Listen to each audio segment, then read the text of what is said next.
আসসালামু আলাইকুম সবাইকে। এসএসসি ক্র্যাশ কোর্সের আজকের অর্থনীতি ক্লাসে তোমাদের সকলকে স্বাগতম। আজকে আমাদের সাথে আছেন আমাদের সকলের প্রিয় টিচার সিদ্ধাতুল মুনতাহা আপু। আসসালামু আলাইকুম আপু। ওয়ালাইকুম আসসালাম, কেমন আছো সবাইকে? হ্যালো, আসসালামু আলাইকুম, কেমন আছো সবাই? একটু জানিয়ে দাও যে ক্লিয়ারলি দেখতে পাচ্ছ কিনা তোমরা। আমরা তাহলে তোমরা যদি কনফার্ম করো যে আমাকে তোমরা ক্লিয়ারলি শুনতে পাচ্ছো, দেখতে পাচ্ছো, তাহলে আমি অবশ্যই ক্লাসটা শুরু করে দিব। আর হ্যাঁ, আজকে কিন্তু অ্যাজ ইউজুয়াল আমি প্রমিস করেছিলাম আজকে অনেকগুলো এমসিকিউ থাকবে, তোমাদেরকে জিজ্ঞেস করব ক্লাসে পড়ানোর থেকে। আমি চিন্তা করেছি এমসিকিউ আজকে বেশি পড়াবো, কারণ যেহেতু অল্প পড়া আজকে, তো আজকে বেশি এমসিকিউ থাকবে, সাথে সাথে পড়াও থাকবে। তো আমাকে একটু দ্রুত জানিয়ে দাও তোমরা আমাকে ক্লিয়ারলি দেখতে পাচ্ছ কিনা, শুনতে পাচ্ছ কিনা, ঠিক আছে? ওকে, সায়েন্সের এরা এসে ডিস্টার্ব করবে না, ঠিক আছে? আজকে ক্লাস দেখতে চাও, ক্লাস ঠান্ডা মাথায় দেখো, কিন্তু অন্যদের ডিস্টার্ব করবে না। হাই ফয়সাল, তারপর হচ্ছে আসাদুল্লাহ, ওকে দেখতে পাচ্ছে। হ্যাঁ, থ্যাংক ইউ লিমন, তুমি সায়েন্স থেকেও দেখছো, অনেক অনেক থ্যাঙ্কস। তারপরে নওশিন জাহান জয়েন করেছে, তাহরিন ইসলাম। আচ্ছা, তোমরা কমার্সে, very good. Science commerce student দিয়ে ভরে গেল না একদম, সবাই সবাই ইকোনমিক্স নিয়ে, যদি কেউ যদি ইকোনমিক্স এ ইন্টারেস্টেড থাকো তাও দেখতে পারো, কোনো সমস্যা নেই। ওয়ালাইকুম আসসালাম মুসিনা। তারপরে হচ্ছে আচ্ছা রুমি, হ্যাঁ ওকে, ক্লিয়ারলি শুনতে পাচ্ছ? আচ্ছা ঠিক আছে, আমি সামনে একটু আগাই। আজকে যেটা শিখবো সেটা হচ্ছে প্রাণীজ সম্পদ নিয়ে জানবো, শক্তি সম্পদ, পানি সম্পদ। লাস্টবার কিন্তু কৃষি খনিজ নিয়ে জেনেছিলাম, তাই না? অর্থনৈতিক সম্পদগুলোর মধ্যে দ্রব্য নিয়ে পড়বো, সুযোগ ব্যয় ও চয়ন নিয়ে জানবো। এই সুযোগ ব্যয় আর চয়ন নিয়ে যখন আজকে দেখবো, আমি তোমাদের জন্য একটা ভিডিও রেডি করে রেখেছি, আমি বানিয়েছিলাম, ওটা দেখাবো আজকে। আয় সঞ্চয় বিনিয়োগ নিয়ে পড়বো, অর্থনৈতিক এবং অর্থনৈতিক কার্যাবলী নিয়ে জানবো, ঠিক আছে? ওয়ালাইকুম আসসালাম নাহার, নাসরিন সুলতানা, ওয়ালাইকুম আসসালাম আসাদুল্লাহ। ওকে, ঠিক আছে সবাই, তাহলে আমি শুরু করে দেই সবাইকে। প্রথম এখন এমসিকিউ তে চলে যাব, ঠিক আছে? লাস্ট ক্লাসের রিভিউতে প্রথম এমসিকিউ আমাকে এখন জানাও, বাংলাদেশের চাষযোগ্য কৃষির জমির পরিমাণ কতটুকু? চারটা অপশন স্ক্রিনে দেওয়া আছে, আমাকে দ্রুত জানাও এই চারটার মধ্যে কোনটা হবে, ঠিক আছে? এখানে একটু নাম্বারিং এ ভুল থাকতে পারে, আমি ফার্স্টে হচ্ছে তোমাদেরকে এমসিকিউটা একসাথে করেছিলাম, তো তো পরে আগে পিছিয়ে নিয়েছি, এই জন্য হয়তো এখানে এই নাম্বারিংটা ভুল আসতে পারে। এটা প্রথম 1 নাম্বার এমসিকিউ, একটু জানিয়ে দাও। হ্যাঁ আলহামদুলিল্লাহ ভালো আছি। চুমকিও জয়েন করে ফেলেছে, আয়েশা জয়েন করেছে। একটু দ্রুত জানাও, অ্যান্সারটা দ্রুত জানাও, আর অ্যান্সারটা লিখবে, ঠিক আছে? ক খ গ ঘ দিয়ে না করে ডাইরেক্ট উত্তরটা লিখে ফেলবে, তাহলে মনে থাকবে। এটা আমি সবসময় এইচএসসি তেও যখন ক্লাস নেই তখন বলি, এবং তোমাদেরকেও বলি, ঠিক আছে? ভেরি গুড ফয়সাল, একটু দ্রুত জানাও। ওকে, আচ্ছা, সায়েন্স কমার্স থেকেই অনেকে করছে, কেন আর্টস থেকেও তো থাকার কথা, আমি জানি আছে, কোনো সমস্যা নেই, যে কেউ ক্লাস করতে পারে। সায়েন্সের আর্টসের যদি কমার্সের যারা চাও, তারাও যদি চাও অ্যান্সার দিতে, দিতে পারো, যে জানবে সে অ্যান্সার দিতে পারবে। তোমরা সংখ্যাটা লিখো, ঠিক ফাতেমা চুমকি যেমন সংখ্যা লিখেছে, তোমরা যে উত্তরটা দিবে সেই সংখ্যাটা আমাকে জানিয়ে দাও, ডাইরেক্ট সংখ্যাটা লিখবে। Very good. আমি চাচ্ছি কেন ডাইরেক্ট সংখ্যাটা লিখতে, উত্তরটা লিখতে, কারণ তোমরা একটু সময় লাগবে, কষ্ট হলেও পরে তোমাদের কিন্তু এটা সুবিধা হবে, যে মনে থাকবে। ভেরি গুড, সবার জন্য একটা ক্ল্যাপ। সবাই ঠিক লিখেছে, নার্গিস, নাহার, অরণ্য, ফয়সাল, ফাতেমা, সবাই ঠিক লিখেছে, ঠিক আছে? সবার জন্য একটা ক্ল্যাপ দিয়ে নাও। তার সাথে উত্তরটা দেখে নেই, কে কে ক উত্তর দিয়েছো? 90,990, ঠিক আছে? ক্ল্যাপ সবার জন্য। এরপরে প্রশ্ন চলে যাই, এরপরে আমাকে জানাও তো যে মানবিক সম্পদ, মানবিক সম্পদ নয় কেন? মানবিক সম্পদ সম্পদ নয় কেন? মানে এই যে মানবিক সম্পদ যে সম্পদ না, এটার কারণটা কি?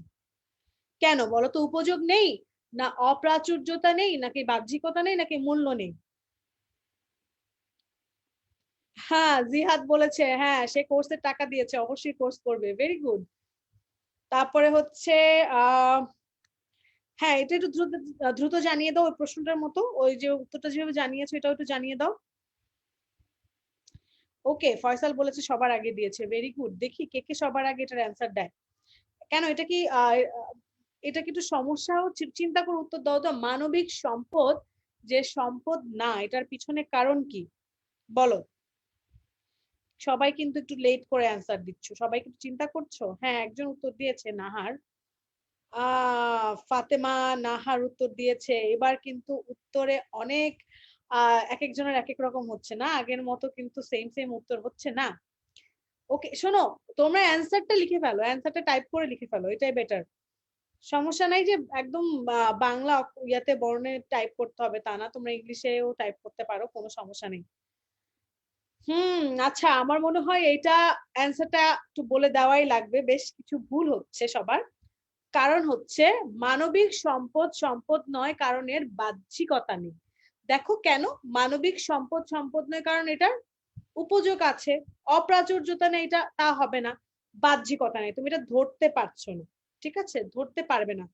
কিন্তু অন্য ক্ষেত্র বিশেষে আলাদা, যদি তুমি হচ্ছে ওই সম্পদটা অনেকে সেল করে, কারো হচ্ছে সেটা সে ওই শিক্ষকতা করে সেটা টাকা পাচ্ছে বা অর্থ উপার্জন করছে, সেটা আলাদা। কিন্তু সার্বিকভাবে যদি দেখি মানবিক, সেটা কারণটা হচ্ছে বাহ্যিকতা নেই। ঠিক আছে, সবাই একটু টাইপ করে লিখে দাও তো, বাহ্যিকতা নেই, মানবিক সম্পদ সম্পদ না কারণ এর বাহ্যিকতা নেই, তুমি ধরতে পারবে না। ঠিক আছে, এরপরের প্রশ্নে চলে যাই। জাতীয় আয়ের কত ভাগ কৃষি থেকে আসে? এইটা আমাকে তাড়াতাড়ি জানিয়ে দাও। কোনো সমস্যা নাই স্টুডেন্ট, তোমরা যদি দুজনও ক্লাস করো তাও আমি তোমাদেরকে নিয়ে ক্লাস করবো, কারণ এক তো হচ্ছে এসএসসি তে ইকোনমিক্স এর স্টুডেন্ট এমনিও অনেক কম হয়, তোমরা যারা অনেকে কোয়েশ্চেন করেছো সেটা ডাজন্ট ম্যাটার, আমরা একজন হই দুজন হই সবাই মিলে একসাথে ক্লাস করব, সেটা কোনো সমস্যার কিছুই না। এখন আমাকে দ্রুত জানিয়ে দাও এটার অ্যান্সারটা কি। ঠিক আছে, এরপর আমি কিন্তু কিছু আর একটা দুটো প্রশ্ন করেই আমি মূল পড়ায় চলে যাব। ঠিক আছে, জাতীয় আয়ের কত ভাগ কৃষি থেকে আসে? চুমকি উত্তর দিয়েছে আগে, ভেরি গুড। ফাতেমা উত্তর দিয়েছে, তারপরে তারপরে বাকিরা কোথায়, বাকিরা কোথায়? আরো 19 জন তো দেখছো, সবাই অ্যান্সার করো। ওকে, এটা কোন সাবজেক্ট? এটা হচ্ছে এসএসসি এর ইকোনমিক্স ক্লাস হচ্ছে। ঠিক আছে, very good Chumki. Nahar, thank you so much. আচ্ছা, তোমাদের জন্য ক্ল্যাপ, সবার জন্য একটা ক্ল্যাপ ইমোজি দিয়ে দাও সবাই, ঠিক আছে, কমেন্টে আমরা অ্যান্সারটা দেখে নেই। এক্স্যাক্টলি এটা কি হবে? 16%। ঠিক আছে, সবাই উত্তরটা মিলিয়ে নাও, থ্যাংক ইউ সো মাচ। নূরে আলম লিখেছে আমি সায়েন্স থেকে, আপুর ক্লাস অনেক ভালো লাগে, থ্যাংক ইউ সো মাচ নূরে আলম। তাহমিদ, তাহমিদ ক্লাসে কোনো পচা ওয়ার্ড ইউজ করবে না, ইনডিসেন্ট কমেন্ট, ইনডিসেন্ট ওয়ার্ড আমি যেন কাউকে ক্লাসে না করতে দেখি কমেন্ট। ওকে, যে অ্যাটলিস্ট তুমি কিন্তু তুমি যখন একটা বাজে ওয়ার্ড পচা ওয়ার্ড ইউজ করছো তখন কিন্তু সবাই তোমাকে ভালো জানছে না। ঠিক আছে, ওকে, থ্যাংক ইউ সো মাচ, সবার জন্য ক্ল্যাপ, ভেরি গুড, সবাই ক্ল্যাপ ইমোজি দিয়েছে। এরপরের কোয়েশ্চেনে চলে যাই। নিচের কোনটি প্রাকৃতিক সম্পদ? এটা বলো, নিচের কোনটি প্রাকৃতিক সম্পদ? এটা আমাকে দ্রুত জানিয়ে দাও। থ্যাংক ইউ সো মাচ, সবাইকে সবার অ্যাপ্রিসিয়েশন করলে অবশ্যই কিন্তু ভালো লাগে, তাই না? এই যে সবাই অ্যান্সার দিচ্ছে, ক্ল্যাপ দিচ্ছে, আমরা কোনো সমস্যা নাই যে ক্লাসরুমে ক্লাস নিচ্ছি না, কিন্তু আমরা যে এই যে ডিজিটালি ক্লাস নিচ্ছি, যেন আমরা মনে না হয় যে আমরা সবাই দূরে দূরে ক্লাস করছি, কিন্তু আমাদের এটাই ফিল হচ্ছে যে আমরা সবাই একসাথে বসে ক্লাস করছি। ওকে, হ্যাঁ নার্গিস, অনেকে উত্তর দিয়েছো, টাইপ করে না, তোমরা টাইপ করে অ্যান্সারটা লিখো, ক খ গ ঘ না দিয়ে টাইপ করে লিখে ফেলো, মনে থাকবে, সময় লাগুক কোনো সমস্যা নাই, কিন্তু মনে থাকবে। একটু দ্রুত অ্যান্সারটা জানিয়ে দাও, আর 1-2 মিনিট কোয়েশ্চেন অ্যান্সার করে আমি তারপরে নেক্সট চলে যাব।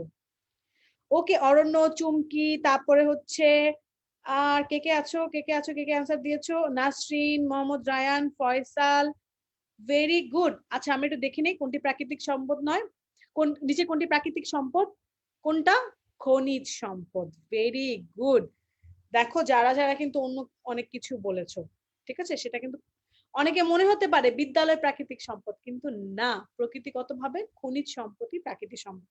যারা যারা দিয়েছো, ওকে, ভেরি গুড, সবার জন্য এগেইন ক্ল্যাপ, আবার একটা ক্ল্যাপ ইমোজি দিয়ে দাও। এবার বলো, ক্রিকেট তারকা সাকিবের খেলার দক্ষতা কোন ধরনের সম্পদ? জলদি জানাও, জলদি জানাও, আমি জানি অনেকেরই ফেভারিট খেলোয়াড় সাকিব আল হাসান, কিন্তু তোমরা এই যে ক্রিকেটার তারকা সাকিবের খেলা দক্ষতা, তার যে খেলার দক্ষতা, এটা কোন ধরনের সম্পদ? তাড়াতাড়ি তাড়াতাড়ি জানাও, তাড়াতাড়ি। ভেরি গুড, সবাই এখন টাইপ করছো। দ্রুত জানিয়ে দাও, আমি কিন্তু কোয়েশ্চেনের অ্যান্সার করছি। Thank you so much Mohammad Rayan, যে তুমি সায়েন্সের থেকেও ক্লাস করছো। আমি অনেক আমি শুনে অনেক ভালো লাগে যারা সায়েন্স কমার্সে হয়েও ইকোনমিক্স ক্লাস করছো। আসলে সত্যি কথা কি, নলেজের তো কোনো মানে কোনো ক্লাস কোনো ডিফাইন করে না। 3 ইডিয়টস মুভিটাতে দেখো না, যে আমির খান যেখানে সেখানে মানে অ্যাটলিস্ট যে অনেক ক্লাসে বসে যায় এবং বলে যে আসলে সে চেষ্টা করে এক এক ক্লাসে বসে নলেজ গ্যাদার করার। আসলে নলেজ যে কোনো অনেক জায়গা থেকেই গ্যাদার করা যায়, সেখানে সায়েন্স আর্টস কমার্সে এটা কোনো ডিফাইন করে না, তাই না? Very good, thank you so much, তোমার এই কনসেপ্টটা আমার ভালো লেগেছে। ওকে, ক্রিকেট তারকা সাকিবের খেলার দক্ষতা কোন ধরনের সম্পদ? Yes, that is true. অনেকে টাইপ করে অ্যান্সার দিয়েছে, ফাতেমা, তারপরে নাসরিন, নাহার, ফারহান, লামিয়া, নাহার, নার্গিস, রুমি। ভেরি গুড, সবার জন্য এগেইন ক্ল্যাপ ইমোজি। হ্যাঁ, আমি একটা একদম সামনাসামনি ক্ল্যাপ দিয়ে দিই আর তোমরা সবাই ইমোজি দিয়ে দাও, ঠিক আছে? এটা একটা মানবিক সম্পদ, ঠিক আছে? ওকে, এরপরে চলো, কোনটি সম্পদের বৈশিষ্ট্য নয়? জানো কিন্তু সম্পদের কোন বৈশিষ্ট্য কোনটা, তাই না? এখন বলো, এটা একটু টাফ লাগতে পারে। কোনটি সম্পদের বৈশিষ্ট্য নয়? খেয়াল করে অ্যান্সার দাও, অপশন দেখে অ্যান্সার দাও। সায়েন্স থেকে ফারহান বলতেছি। হাই ফারহান। ওকে, আহনাফ বলছে এইসবই প্রথম জানতেছি। Very good, very good, thank you for clap emoji. সবাই ক্ল্যাপ ইমোজি দিচ্ছ। এটার অ্যান্সারটা দ্রুত জানিয়ে দাও, কোনটি সম্পদের বৈশিষ্ট্য নয়? তাড়াতাড়ি জানিয়ে দাও, তাড়াতাড়ি জানিয়ে দাও। হয়তো অনেকের ইন্টারনেট কানেকশন স্লো হতে পারে, এই জন্য অ্যান্সার দেরি করে আসতে পারে, doesn't matter. Yes, yes, yes, very good. এই তো অ্যান্সার পাচ্ছি। নাহার, একটু চিন্তা করে অ্যান্সার দাও। আমি কিন্তু বলেছি যে অপশন গুলো একটু কেয়ারফুলি পড়ে একদম ডাইরেক্ট টাইপ করো, টাইপ করে অ্যান্সারটা টাইপ করো, ঠিক আছে? ইয়েস, ফয়সাল, আহনা, তারপরে হচ্ছে Nasrin, Tasrif, Nahar, thank you so much, তোমরা একদম ঠিক ঠিক অ্যান্সার দিয়েছো। আর এই যে আহনাফও চেষ্টা করেছো, থ্যাংক ইউ সো মাচ। চলো অ্যান্সারটা দেখে নিই। প্রাচুর্যতা, কারণ এটা হবে অপ্রাচুর্যতা, ঠিক আছে? এটা হচ্ছে বৈশিষ্ট্য, তো বৈশিষ্ট্য নয় কোনটা? প্রাচুর্যতা। Thank you so much again all over যারা অ্যান্সার পার্টিসিপেট করেছো এমসিকিউতে, সবার জন্য ক্ল্যাপ, ক্ল্যাপ ইমোজি সবাই দিয়ে দাও। আমি ততক্ষণে আমি শুরু করি প্রাণিজ সম্পদ পড়াতে, ঠিক আছে? এবং আমরা এগুলো একটু ব্যাপারগুলো তো বুঝানোর কিছু নাই, এই জিনিসগুলো প্রাণিজ সম্পদ বা এগুলো আমরা রিডিং পড়বো, এগুলো এমসিকিউ থাকতে পারে শর্ট সিলেবাস যেহেতু, সো আমরা একটু কেয়ারফুলি পড়ি। আমার সাথে তুমি আসো, তোমরা সবাই চলে আসো, আমি কিন্তু তোমাদের সবার কমেন্ট দেখছি, ঠিক আছে? কমেন্টও দেখছি, পড়াচ্ছিও। প্রাণিজ সম্পদ, বাংলাদেশে সর্বত্র বিভিন্ন প্রজাতির পশু পাখি দেখা যায়। গৃহপালিত পশু পাখির মধ্যে কি গরু, ছাগল, ভেড়া, মহিষ, হাঁস, মুরগি ইত্যাদি প্রধান। এছাড়া সুন্দরবন ও পার্বত্য চট্টগ্রাম বনাঞ্চলে রয়েছে বাঘ, হাতি, হরিণ ইত্যাদি মূল্যবান জীবজন্তু ও অসংখ্য প্রজাতির পাখি। আমাদের নদ নদী, বিল, হাওর, পুকুর ইত্যাদি জলাশয় ও বঙ্গোপসাগরে বিভিন্ন রকম মাছ পাওয়া যায়। আচ্ছা শোনো, এগুলো যেহেতু বোঝানোর তেমন কিছু নাই, রিডিং পড়ার জিনিস, মনে করো আমি তোমাদেরকে গল্প শোনাচ্ছি, তোমরা আমার রিডিং পড়াটা শোনো, তোমাদের ততক্ষণে পড়া হয়ে যাবে, ঠিক আছে? পরে একটু মনোযোগ দিয়ে শুনলে পরে আর অত কষ্ট করে পড়া লাগবে না। এই ধরনের সম্পদ আমাদের পুষ্টির চাহিদা পূরণ করে, এখানে একটা অনুস্বার হবে, কর্মসংস্থানের সুযোগ সৃষ্টি করে, চামড়া শিল্পের কাঁচামালের যোগান দেয়, এই সম্পদ রপ্তানি আয় বৃদ্ধিতে সহায়ক, তাই না? এগুলো অনেক রপ্তানি করে কি টাকা বা অর্থ উপার্জন হচ্ছে, অথবা অর্থনীতিতে অনেক উন্নতি হচ্ছে, ঠিক আছে? এরপরে চলো, শক্তি সম্পদটা কি? শক্তি সম্পদ কলকারখানা, যানবাহন ও যোগাযোগ, যান্ত্রিক চাষাবাদ, গৃহকর্ম ইত্যাদি ক্ষেত্রে শক্তি সম্পদের ব্যবহার অনেক। কেন? দেখো তো, কয়েকটি উৎস থেকে শক্তি পাওয়া যায়। সেগুলো কি কি? সেগুলো হচ্ছে কয়লা, খনিজ তেল, এটা হবে খনিজ তেল, প্রাকৃতিক গ্যাস, পানি, আণবিক শক্তি, সৌরশক্তি, বিভিন্ন প্রকার প্রচলিত কি জ্বালানি সামগ্রী। এরপরে দেখো, বাংলাদেশে কয়েকটি স্থান কয়লার সন্ধান পাওয়া গেলেও তা এখন উত্তোলন শুরু হয়নি। সিলেটের হরিপুরে পেট্রোলিয়ামের সন্ধান পাওয়া গেছে। এটা কিন্তু এমসিকিউ আসতে পারে, কোথায় পেট্রোলিয়ামের সন্ধান পাওয়া গিয়েছে বলতো সিলেটের হরিপুরে, অথবা এভাবে আসতে পারে সিলেটের হরিপুরে কিসের সন্ধান পাওয়া গেছে, তখন তোমাদের অপশনটি থাকে পেট্রোলিয়াম, পেট্রোলিয়ামের সন্ধান পাওয়া গিয়েছে। ঠিক আছে, প্রয়োজনীয় পরিমাণ, এটা আমি স্টার মার্ক দিয়ে রাখি যে তোমরা পরে ঠিক মতো পড়ে নিও। প্রয়োজনীয় পরিমাণ পেট্রোলিয়াম বিদেশ থেকে আমদানি করতে হয়। আণবিক শক্তির সাহায্যে বিদ্যুৎ উৎপাদন এখন এদেশে শুরু হয়নি। ঠিক আছে, এরপরে আসো, বাংলাদেশে শক্তির যোগান বহুলাংশে প্রাকৃতিক গ্যাস, বিদ্যুৎ ও প্রচলিত উপকরণ থেকে আসে। আমরা প্রাকৃতিক গ্যাস কলকারখানা, গৃহকর্ম, বিদ্যুৎ উৎপাদনের জন্য ব্যবহার করে থাকি। যে সত্যি, কিন্তু প্রাকৃতিক গ্যাস কলকারখানা এগুলো কি, এগুলো আমরা ব্যবহার করতে প্রতিনিয়ত ইউজ করছি, বিদ্যুৎ ইউজ করছি, গ্যাস ইউজ করছি, পানি ইউজ করছি। এদেশে পানি থেকে বিদ্যুৎ উৎপন্ন করা হয়, একে পানি বিদ্যুৎ বলা হয়। ঠিক আছে, এটা কিন্তু আসতে পারে, এদেশে কি পানি বিদ্যুৎ আছে কি নাই। পার্বত্য চট্টগ্রামে কাপ্তাই নামক স্থানে কর্ণফুলী নদীর তীরে এদেশে একটি মাত্র পানি বিদ্যুৎ কেন্দ্র অবস্থিত। কোথায় সেটা? পার্বত্য চট্টগ্রামে কাপ্তাই নামক স্থানে কর্ণফুলী নদীর তীরে। কোন নদীর তীরে? কর্ণফুলী। গ্যাস, তেল, কয়লার সাহায্যে যে বিদ্যুৎ উৎপন্ন হয় তাকে তাপ বিদ্যুৎ বলা হয়। তাপ বিদ্যুৎ কাকে বলা হয়? গ্যাস, তেল, কয়লার সাহায্যে যে বিদ্যুৎ উৎপাদন হয় তাকে তাপ বিদ্যুৎ বলা হয়। বাংলাদেশের নিম্নলিখিত বিদ্যুৎ কেন্দ্রে খনিজ তেল জ্বালানি হিসাবে ব্যবহৃত হয়। ঠিক আছে, এখন আসো ও আচ্ছা, ফায়েক বলেছে ওদের এলাকায় কয়লা আছে। তোমাদের কোন এলাকা আমাকে একটু জানিয়ে দাও তো, কমেন্ট করে একটু জানিয়ে দাও যে কোন এলাকায় তুমি থাকো। ওকে, এখন দেখো এরপরে আসি, তা সবাইকে এটা ক্লিয়ার? শক্তি সম্পদ আমরা দেখেছি যে এই যে এগুলো সিলেটের হরিপুরে পেট্রোলিয়াম পাওয়া গিয়েছে, এই জিনিসগুলো আমরা দেখলাম। জ্বালানি সামগ্রী এগুলো দেখলাম, তারপরে কলকারখানা, যানবাহন ও যোগাযোগ এগুলো ব্যবহার হয় অপরিহার্য শক্তি সম্পদের ক্ষেত্রে। ঠিক আছে, এরপরে দেখো, বলতো অর্থনৈতিক সম্পদের বৈশিষ্ট্য কয়টি? আমি মাঝে মাঝে কিন্তু প্রশ্ন করব, অর্থনৈতিক সম্পদের বৈশিষ্ট্য কয়টি আমাকে এটা জানিয়ে দাও তো। অর্থনৈতিক সম্পদের বৈশিষ্ট্য কয়টি? একটু দ্রুত জানিয়ে দাও। আমি কিন্তু অ্যান্সার নিয়ে নিব, নিয়ে তারপরে হচ্ছে তোমাদেরকে অ্যান্সারটি জানিয়ে দিব। ওকে, সবাই অ্যান্সার দিচ্ছ, তারপরে একটু ভেবে অ্যান্সার দাও। ঠিক আছে,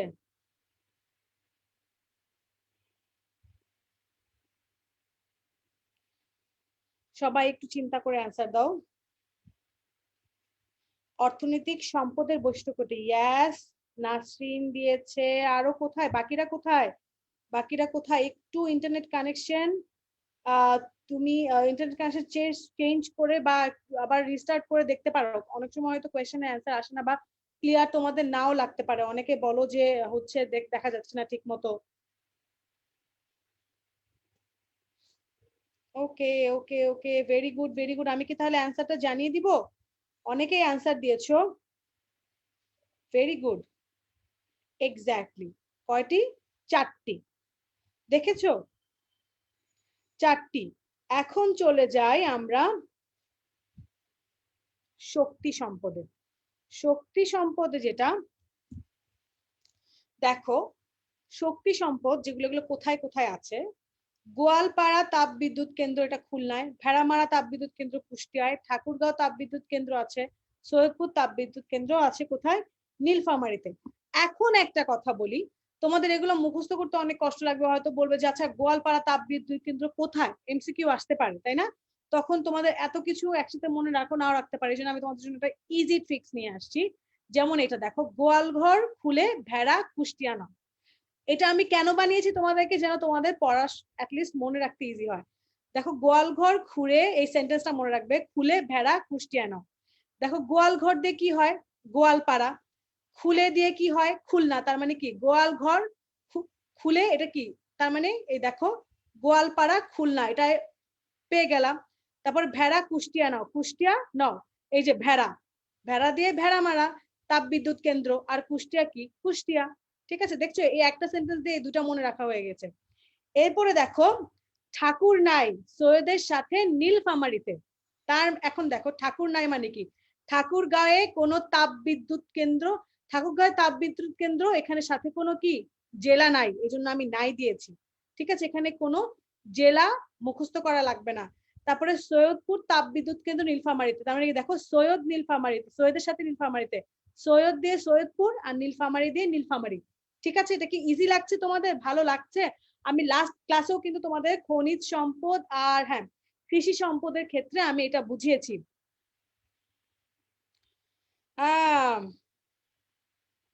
দিনাজপুরের নাম বললাম না কেন, কেন দিনাজপুরের নাম তো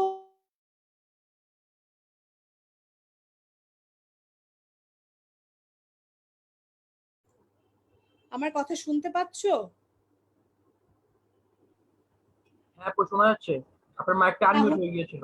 হ্যাঁ হ্যাঁ হ্যাঁ মিউট হয়ে গিয়েছিল মনে হয়। আচ্ছা নো প্রবলেম, এরপরেটাতে আমি যাই। এরপরে দেখো, এরপরে আছে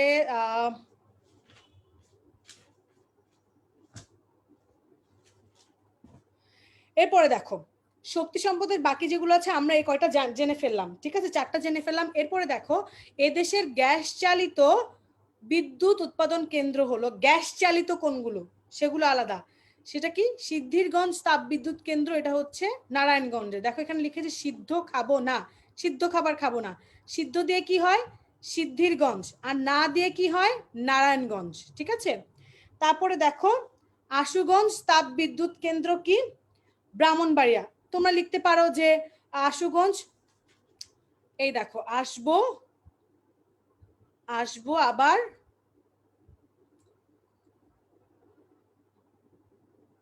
ব্রাহ্মণবাড়িয়া। ঠিক আছে, আসবো আবার ব্রাহ্মণবাড়িয়া, এটা হচ্ছে মূর্ধন্য ন হবে ব্রাহ্মণবাড়িয়া। তার মানে আসবো দিয়ে ধরো আশুগঞ্জ হবে, তারপরে ব্রাহ্মণবাড়িয়া দিয়ে ব্রাহ্মণবাড়িয়া, তাপ বিদ্যুৎ কেন্দ্র কোথায় ব্রাহ্মণবাড়িয়া। ঠিক আছে, এভাবে মনে রাখতে পারো। এরপরে আসো এদেশের এই যে গ্যাস চালিত বিদ্যুৎ উৎপাদন কেন্দ্রগুলোর মধ্যে এগুলোও আছে। ঘোড়াশাল তাপ বিদ্যুৎ কেন্দ্র কোথায় নরসিংদীতে, শাহজিবাজার তাপ বিদ্যুৎ কেন্দ্র কোথায় সিলেটে, চট্টগ্রাম তাপ বিদ্যুৎ কেন্দ্র আছে। এখন দেখো এখানে এই 3টা জিনিস একটা সেন্টেন্স দিয়ে মুখস্থ করতে পারবে, মনে রাখতে পারবে। ঘোড়া নিয়ে সাহস করে সিলেটে আসবে, সিলেট আসবে চট্টগ্রামে না।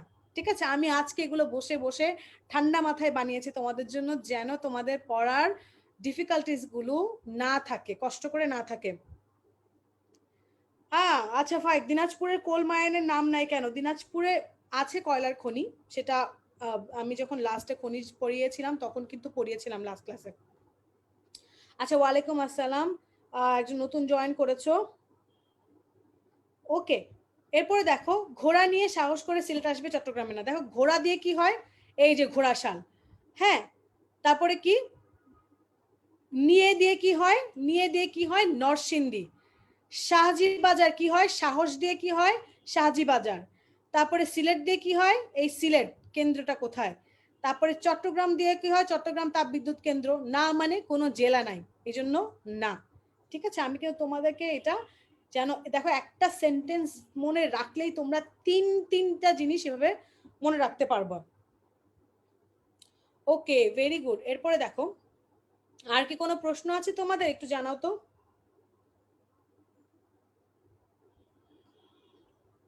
আবার একটু জানো, আমি তারপরে চলে যাব। দেখো এই দেশে বিভিন্ন প্রকার প্রচলিত জ্বালানি যেমন কাঠ, খড়, গোবর, পাটখড়ি, তুষ, পাতা ইত্যাদি থেকেও তাপ শক্তির সৃষ্টি হয়। বর্তমান সরকার কুইক রেন্টাল সার্ভিসের মাধ্যমে বিদ্যুৎ সরবরাহ ব্যবস্থা গ্রহণ করেছে, খুব দ্রুত বিদ্যুৎ সরবরাহ হয় এর মাধ্যমে। উল্লেখ করা দরকার বর্তমানে বিভিন্ন দেশে বায়ু প্রবাহ, সৌরতাপ, জৈব গ্যাস শক্তি উৎপাদনের উপকরণ হিসেবে ব্যবহার করা শুরু হয়েছে। আধুনিক বিশ্বে আণবিক শক্তির উপর বিশেষ গুরুত্ব দেওয়া হয়েছে। বাংলাদেশে এসব উৎস থেকে শক্তি উৎপাদনের প্রচেষ্টা গ্রহণ করা হয়েছে। এখন এই যে দেখো আধুনিক বিশ্বে আণবিক শক্তির মাধ্যমে এই যে দেখো সৌরতাপ, জৈব গ্যাস, এই জিনিসগুলো কিন্তু উপকরণ শুরু হয়েছে, তাই না? এই শক্তিগুলো দেখো, এই যে সৌরশক্তি, এই যে জিনিসগুলো আমরা কিন্তু চাইলেই এত প্যানেল বসাতে পারি না, হ্যাঁ, এই আণবিক শক্তিগুলো ব্যবহার করতে পারছি না। কারণ কি, দেখো ওগুলো অনেক ব্যয়বহুল, কিন্তু অনেক দেশে কিন্তু সোলার প্যানেল এখন অনেক ইজিলি ইউজ করা হয়, তাই না? অনেকভাবে অনেক সহজলভ্যভাবে বিদ্যুৎ তৈরি করা হয়। ঠিক আছে, যেগুলো হচ্ছে তোমাদেরকে এই যে দেখো বায়ু প্রবাহের মাধ্যমে, তারপরে সৌরতাপ, জৈব গ্যাসকে শক্তি উৎপাদনের উপকরণ হিসেবে ব্যবহার করা শুরু হয়েছে বিশ্বের অনেক দেশে। এই যে আধুনিক বিশ্বে কিন্তু এই যে ধরনের আণবিক শক্তিগুলা বিশেষভাবে গুরুত্ব দেওয়া হয়েছে।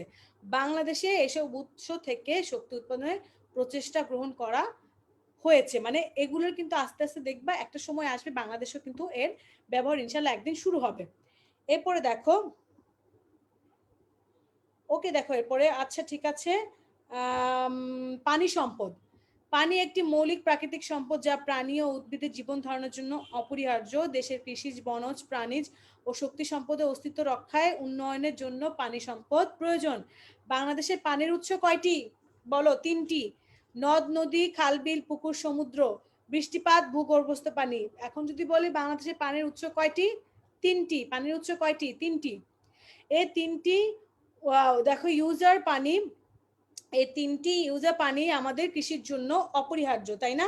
তার মানে কি এগুলো আমাদের এই 3টি, এখানে ইউজার আসছে, এখানে হবে উৎসের, এটা হবে উৎসের, এখানে ইউজার হবে না।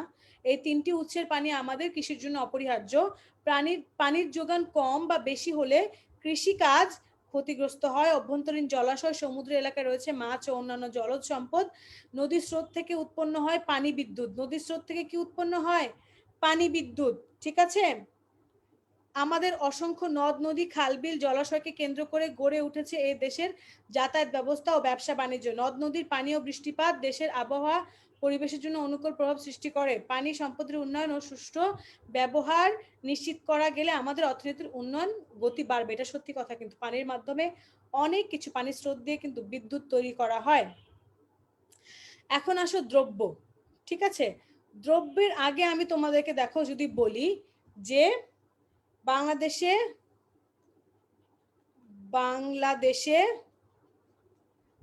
পানির উৎস কয়টি? বলো, উত্তর দাও, সবাই উত্তর দাও।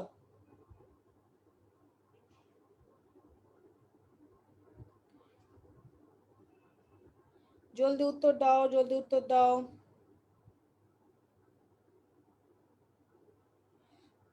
আবু বকর কক্সবাজার থেকে দেখছে, থ্যাংক ইউ সো মাচ। সবাই একটু দ্রুত অ্যান্সার দিয়ে দাও, বাংলাদেশের পানির উৎস কয়টি? ওকে ঠিক আছে, বাই বাই আবু বকর, তোমার যেহেতু আয়ারম্যাথ আছে তুমি চলে যেতে পারো, no problem. Thank you Fatema Nasrin, thank you, very good very good. তার মানে হচ্ছে thank you Abu Bakr, thank you so much everyone, thank you so much again. সবার জন্য ক্ল্যাপ, সবাই মনোযোগ দিয়ে কথাটি শুনেছিলেন। এখন আসো দ্রব্য নিয়ে বলি, দ্রব্য নিয়ে একটু আমরা মনোযোগ দিয়ে একটু পড়বো এখন। ঠিক আছে, দেখো দ্রব্য বলতে আমরা সাধারণত বস্তুগত সম্পদকে বুঝে থাকি। মানুষের অভাব মেটানোর ক্ষমতা সম্পূর্ণ বস্তুগত সব জিনিসকে আমরা কি দ্রব্য বলে থাকি। তার মানে দেখো অভাব মিটাবে, ঠিক আছে, অভাব মেটানোর ক্ষমতা আছে, এবং বস্তুগত সব জিনিসকে আমরা দ্রব্য বলি, অর্থাৎ যে জিনিসের উপযোগ আছে অর্থনীতি তাই দ্রব্য। তার মানে কি যে জিনিসের উপযোগ আছে, এখন এই মোবাইলটার কি উপযোগ আছে বলো তো? হ্যাঁ আছে। আমি এই মোবাইলটা দিয়ে তোমাদের কমেন্ট পড়ছি, এখন মোবাইলটা দিয়ে কথা বলছি, কমিউনিকেট করছি, তার মানে কি এটা আমার অভাব মেটাচ্ছে, যোগাযোগের অভাব মেটাচ্ছে, এটা একটা বস্তুগত এবং এটা আর উপযোগ আছে। সো এই দেখো দ্রব্যকে নানান শ্রেণীতে ভাগ করা যায়। কি কি সেটা এখন খুব মনোযোগ দিয়ে দেখো, ঠিক আছে? এটা এখন যদি তুমি মনোযোগ দিয়ে দেখো পরে কিন্তু আর পড়া লাগবে না।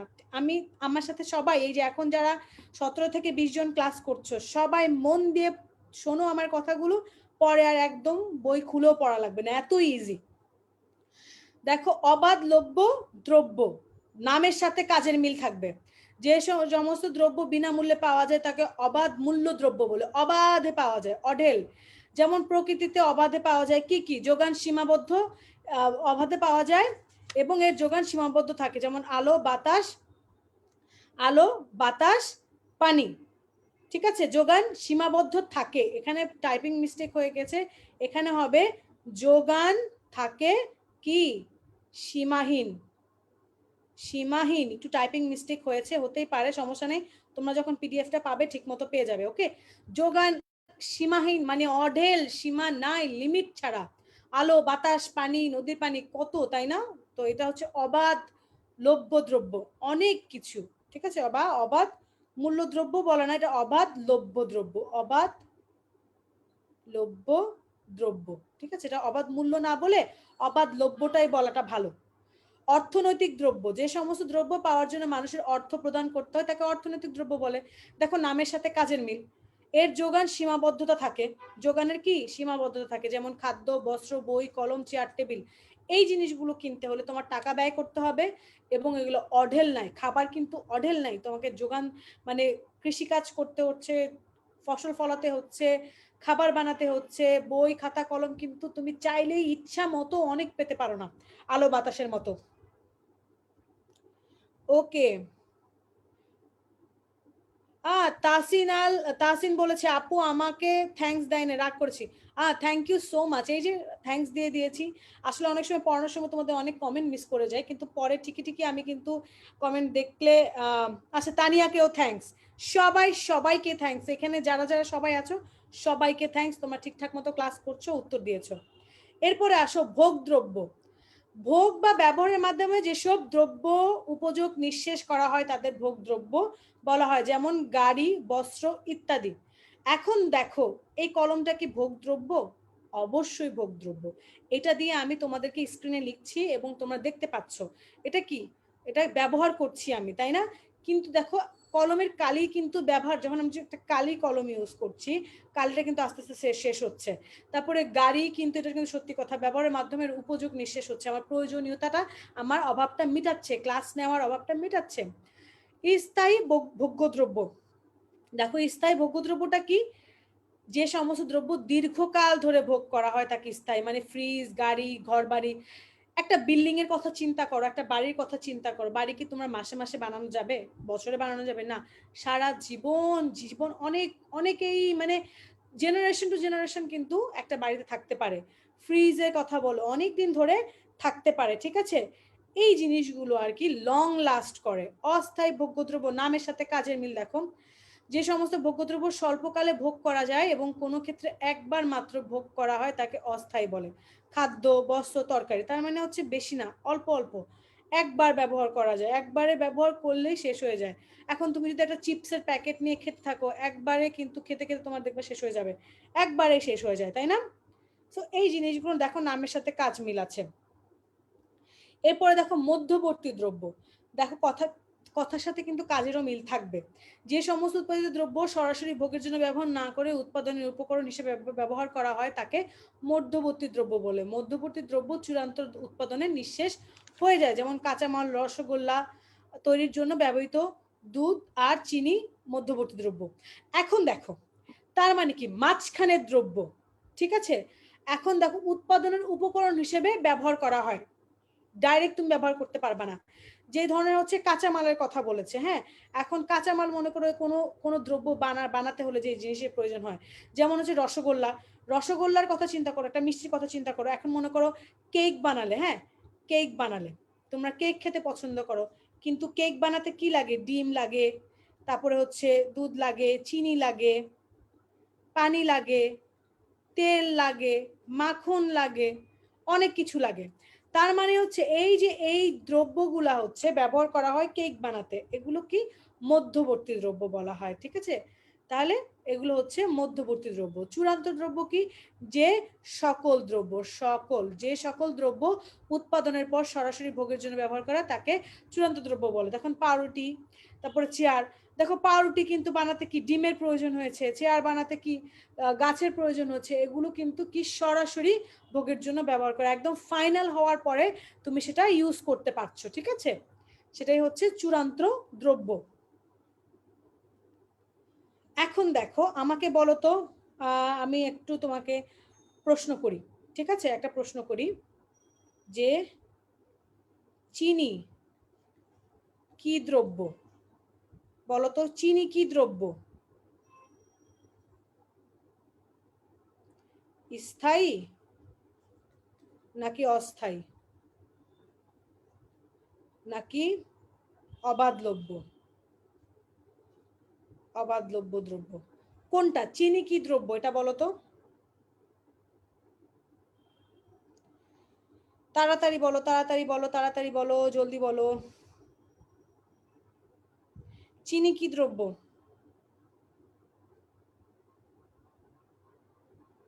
একটু দ্রুত জানিয়ে দাও তো, চিনি কি দ্রব্য?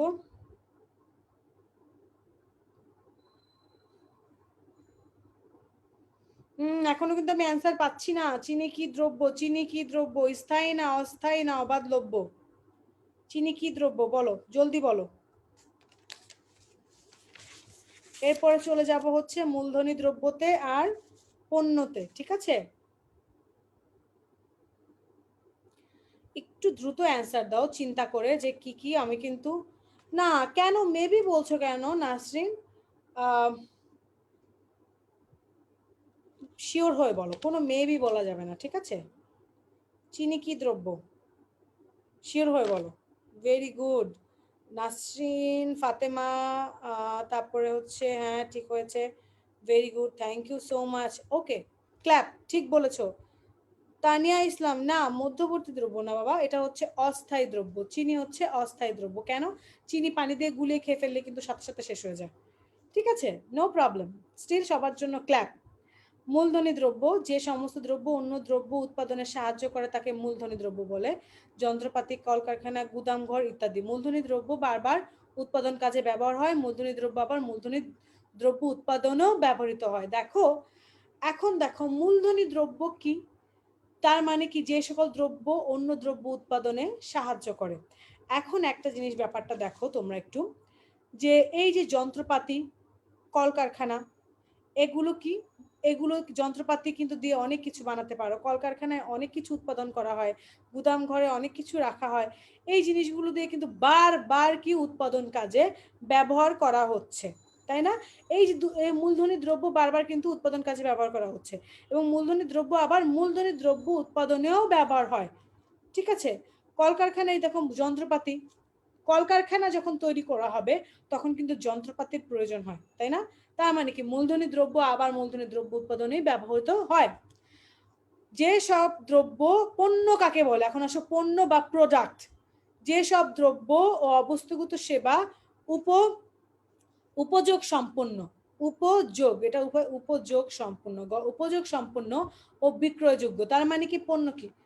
অভাব মেটানোর ক্ষমতা থাকবে এবং বিক্রি করতে পারবে। দুইটা পয়েন্ট, উপযোগ সম্পন্ন ও বিক্রয়যোগ্য, তাদেরকে কি বলে? পণ্য বলে। সকল দ্রব্য পণ্য নয়, কিন্তু সকল অর্থনৈতিক দ্রব্য পণ্য।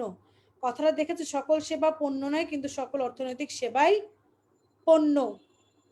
কথাটা অনেক ইম্পর্টেন্ট। দেখো, সকল দ্রব্য পণ্য নয়, কথাটা কিন্তু ঠিক। তুমি সব দ্রব্যই কিন্তু উপযোগ সম্পন্ন হতে পারবে না বা বিক্রয়যোগ্য হতে পারবে না, কিন্তু সকল অর্থনৈতিক দ্রব্যই পণ্য। কিন্তু সকল অর্থনৈতিক দ্রব্য কি? অর্থনৈতিক দ্রব্যে টাকা দিয়ে কিনতে হচ্ছে, উপযোগ আছে, ঠিক আছে? তার মানে বিক্রি করতে পারছো। অর্থনৈতিক দ্রব্য এগুলো সবগুলোই কি? পণ্য। কিন্তু সকল দ্রব্যকে তুমি যদি বলো, সেটা কিন্তু তুমি পণ্য বলতে পারবে না। কারণ যেমন ধরো, তুমি একটা এমন একটা দ্রব্যের কথা তোমরা এক্সাম্পল দিতে পারো, যে দ্রব্য হচ্ছে তুমি বেচা কেনা করতে পারবে না, ঠিক আছে? উপযোগ এখন নাই তোমার কাছে, সেই ক্ষেত্রে বিক্রয়যোগ্য না অর্থনীতিতে, সেই জিনিসগুলোকে তেমন কি পণ্য বলা যাবে না। পণ্যের দুটি শর্ত, উপযোগ সম্পন্ন এবং বিক্রয়যোগ্য, ঠিক আছে? ঠিক তেমনি সকল সেবা পণ্য নয়, কিন্তু সকল অর্থনৈতিক সেবা পণ্য। কারণ সকল অর্থ, দেখো তুমি এখন তোমার বাবা মাকে সেবা করছো, ঠিক আছে? সেই ক্ষেত্রে তুমি কিন্তু বিনিময় টাকা নিচ্ছ না, তার মানে তুমি সেবা করছো, সেটা একটা পণ্য না, ঠিক আছে? কিন্তু আবার দেখো, একটা নার্স কিন্তু সেবা করছে রোগীকে, সেক্ষেত্রে কিন্তু তুমি ওই সেবাটা অর্থ দিয়ে কিনছো, তার মানে কি সেটা, ওইটা কিন্তু অর্থনৈতিক সেবা, এটা পণ্য হিসেবে রয়েছে। ওকে, নার্গিস আক্তার আমাকে বলেছে আমি কোন বিশ্ববিদ্যালয়ে পড়ি, আমার পড়াশোনা শেষ, আমি মাস্টার্স করা শেষ হয়ে গিয়েছে। এখন বলো, মানুষের অভাব মেটানোর ক্ষমতা সম্পন্ন বস্তুগত অবস্তুগত সব জিনিসকে অর্থনীতিতে কি বলে? উত্তর দাও, অনেকক্ষণ প্রশ্ন করি না, এখন উত্তর দিয়ে দাও তাড়াতাড়ি। তারপরে তোমাদের একটা ভিডিও দেখাবো, ঠিক আছে? ভিডিও দেখাবো, এই উত্তরটার পরে আরেকটা প্রশ্ন করব, তারপরে একটা ভিডিও দেখাবো। তাড়াতাড়ি, ভিডিও কি দেখতে চাও? সবাই কি তোমরা ভিডিও দেখতে চাও? একটা, আমি তোমাদেরকে অর্থনীতি টপিকে একটা ভিডিও বানিয়েছি, সবাইকে দেখতে চাও? হ্যাঁ অথবা না বলো।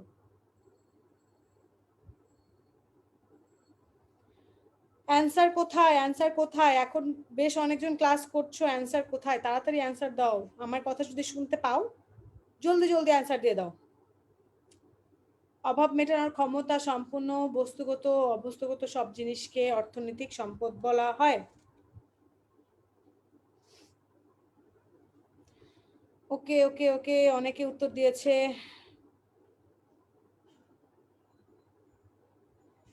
না, আমি বলেছি যে এই চারটা অপশনের মধ্যে কি হবে? দ্রব্য, এই চারটা অপশনের মধ্যে কি হবে বলো? অভাব মেটানোর ক্ষমতা সম্পন্ন বস্তুগত অবস্থাগত সব জিনিসকে অর্থনীতি কি বলে? Very good, very good. Okay okay, হ্যাঁ হ্যাঁ হ্যাঁ, ঠিক আছে। নাসরিন, তারপর হচ্ছে ফাতেমা, ভেরি গুড। কি হবে? সম্পদ বলে, দ্রব্য না। ঠিক আছে, বস্তুগত অবস্তু দ্রব্য অন্য জিনিস। ঠিক আছে, অভাব মেটানোর ক্ষমতা সম্পন্ন বস্তুগত অবস্তুগত সব জিনিসকে অর্থনীতিতে কি বলে? সম্পদ বলে। এটা আমি তোমাদেরকে দেখতে চাচ্ছি তোমাদের আইডিয়াটা কেমন হয়েছে। ঠিক আছে, সম্পদ বলে, বস্তুগত অবস্তুগত সব জিনিসকে সম্পদ বলা হয়। কারণ এই দেখো, দ্রব্যর জিনিসটা যদি দেখো, অভাব মেটানোর ক্ষমতা সম্পূর্ণ বস্তুগত সব জিনিসকে, এখানে বস্তুগত অবস্তুগত কথা কিন্তু বলা হয়নি। ঠিক আছে, এটা কিন্তু আলাদা। ভেরি গুড, সবাই একবার লিখে ফেলো তো সম্পদ কথাটা, লিখে ফেলো তো, একটু লিখে ফেলো সম্পদ কথাটা, দ্রুত লিখে ফেলো, আমি দেখতে চাচ্ছি।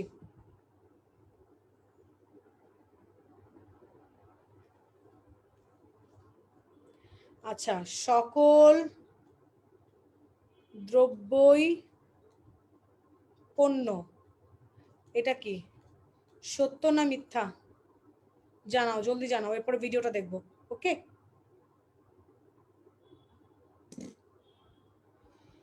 সকল দ্রব্যই পণ্য, এটা সত্য না মিথ্যা? Thank you so much everyone. Mushfika, Nasrin, Chumki, Tahera, Fatema, সবাই লিখে ফেলেছো, ভেরি গুড। এখন জানাও, সকল দ্রব্যই পণ্য, এটা কি সত্য না মিথ্যা? একটু তাড়াতাড়ি জানাও। Thank you so much Nasrin, very good. ক্লাসটা মনোযোগ দিয়ে আসলেই সবাই করছে। কোনো আমি at least I am really so happy যে তোমরা যে কয়জনই ক্লাস করছো খুব মনোযোগ দিয়ে ক্লাস করছো এবং সবগুলোই উত্তর সঠিক দিচ্ছ। হ্যাঁ, এটা কি মিথ্যা, কারণ সকল দ্রব্যই কি পণ্য নয়। ঠিক আছে, তাহলে আমরা কি এখন ইয়েতে চলে যাই? চলো ভিডিওতে চলে যাই। ঠিক আছে, সবাইকে আমি এখন একটা ভিডিও দেখাবো, দেখতে পাচ্ছ?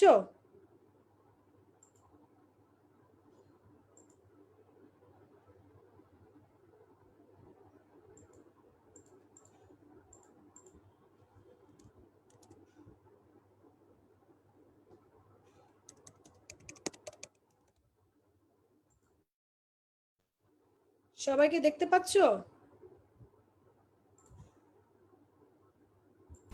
এটা হচ্ছে আইসক্রিম আর এটা হচ্ছে পানি। আমি কিন্তু এই আইসক্রিম আর পানি একসাথে খেতে পারবো না। আমি যদি আইসক্রিম খাই তাহলে আমাকে পানি খাওয়া বাদ দিতে হবে, আবার আমি যদি পানি খাই তাহলে আমাকে আইসক্রিম খাওয়া বাদ দিতে হবে। এই যে একটা দ্রব্যের জন্য আরেকটা দ্রব্য বা একটা জিনিসের জন্য আরেকটা জিনিসের বাদ দেওয়া, এই বাদ দেওয়া জিনিসটাকে বলা হয় সুযোগ ব্যয়। এখন আমি যদি আইসক্রিম খাই তাহলে এই পানি যে বাদ দিয়েছি, তাহলে আইসক্রিম খাওয়ার সুযোগ ব্যয় হচ্ছে এই পানি। আবার আমি যদি পানি খাই তাহলে আমাকে আইসক্রিম বাদ দিতে হচ্ছে, তাহলে এই আইসক্রিম হচ্ছে এই পানি খাওয়ার সুযোগ ব্যয়। আমার কিন্তু এই আইসক্রিম আর পানির মধ্যে যে কোনো একটা জিনিসকে বা একটা দ্রব্যকে আমার বাছাই করতে হচ্ছে কোনটা খাবো। এখন এই দুইটা দ্রব্যের মধ্যে বাছাই করাকে বলা হয় হচ্ছে চয়ন। চয়ন হচ্ছে কোনো কিছু পছন্দ, বাছাই বা সিলেক্ট করা।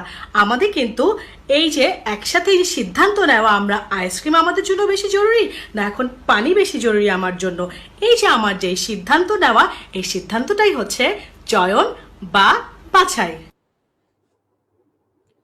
ওকে, থ্যাংক ইউ সো মাচ। সবাই কি দেখতে পেরেছো? আমি এখন তাহলে তোমাদের স্লাইডে চলে যাই। ওকে, হ্যাঁ, অনেকেই বলছে স্টুডেন্ট কম, মাত্র হচ্ছে 9 জন। সেটা কোনোই ব্যাপার না, 9 জন কেন, একজন হলেও আমরা ওই একজন নিয়েই ক্লাস করব, এটা কোনোই ব্যাপার না। এরপরে চলে আসি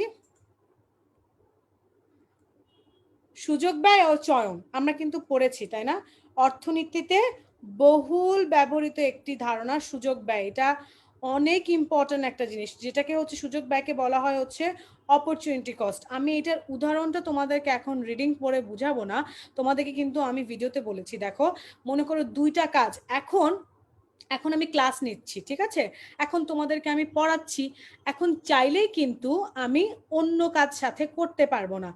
এখন দেখো, আমি যদি এখন মনে করি যে আমি এখন টেলিভিশন দেখবো পড়ানো বাদ দিয়ে, বা আমি আমার ফ্রেন্ডদের সাথে গল্প করব, তাহলে কি হবে, তোমরা কিন্তু অনেকে ক্লাসটা পাবে না, ক্লাসটা মিস হয়ে যাবে। কিন্তু এই যে দেখো, আমার কিন্তু ডিসিশন মেক করতে হচ্ছে যে আমি কি ক্লাসটা নিব নাকি আমি টেলিভিশন দেখব। কারণ আমার ক্লাসটা নেওয়া ইম্পর্টেন্ট কেন, টেলিভিশনটা দেখে আমি আসলে কি, আমি এমনি টেলিভিশন দেখবো কোনো কারণ ছাড়া, কিন্তু ক্লাসটা যে আমি নিচ্ছি এখানে অনেকগুলো স্টুডেন্টের হেল্প হচ্ছে এবং এই ক্লাসের মাধ্যমে কিন্তু আমার অর্থ উপার্জন হচ্ছে। সো আমি ক্যালকুলেট করে দেখি যে কোনটা আমার নেওয়াটা বেশি জরুরি, ক্লাস নেওয়াটা আমার বেশি জরুরি, তাই না। এই জন্য আমি কি করছি যে আমি ক্লাস নিয়ে নিয়েছি তোমাদের সাথে।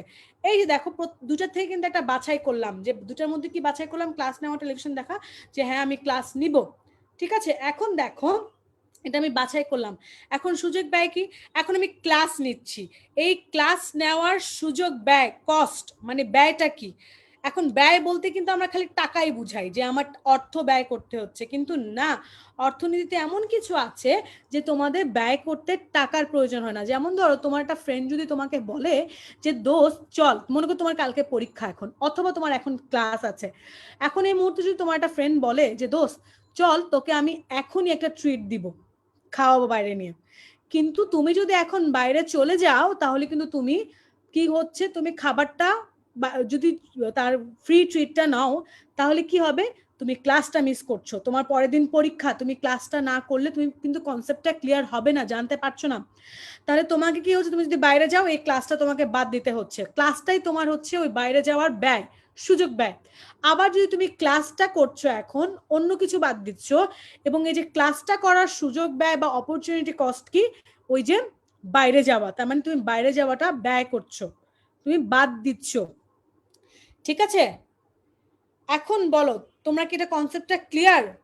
আমি কিন্তু এত কিছু এই এত রিডিং করে বুঝাই নাই, কারণ আমি আমার মতো করে এক্সাম্পল দিয়ে বুঝিয়েছি, সেটা তোমরা এটা যখন পড়বে তখন আরো ক্লিয়ার হয়ে যাবে। ঠিক চয়নের ক্ষেত্রেও এটা, যে বাছাই করতে হয় যে কোনটা করব, ঠিক আছে, সেটা যখন রিডিং পড়বে তখন তোমরা বুঝবে যেটার মিনিংটা কি। এখন আমাকে বলো, এখন আমি একটা প্রশ্ন করব,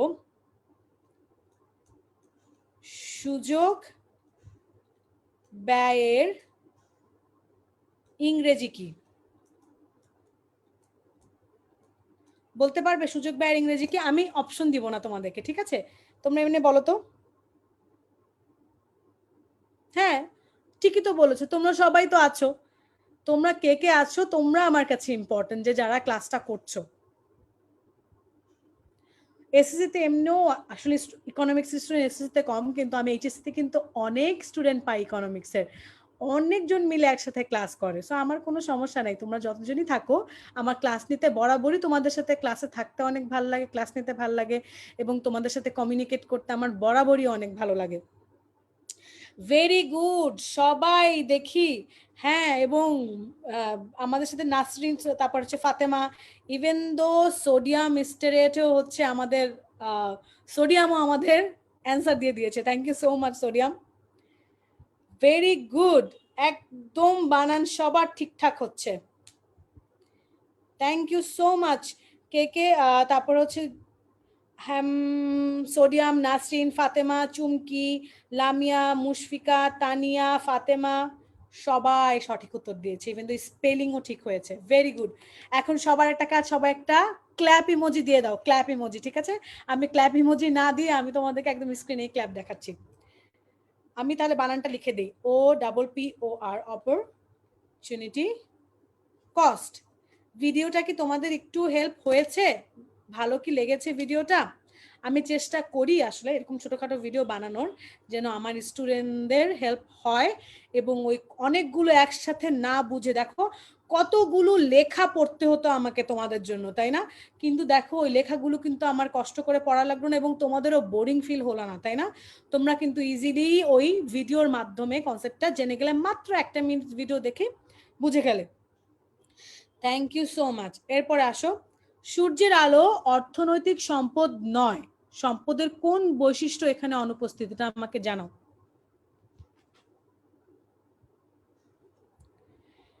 সূর্যের আলো অর্থনৈতিক সম্পদ নয়, সম্পদের কোন বৈশিষ্ট্য এখানে অনুপস্থিত? এটা আমাকে জানাও তো। উপযোগ, বাহ্যিকতা, অপ্রাচুর্যতা নাকি হস্তান্তর যোগ্যতা?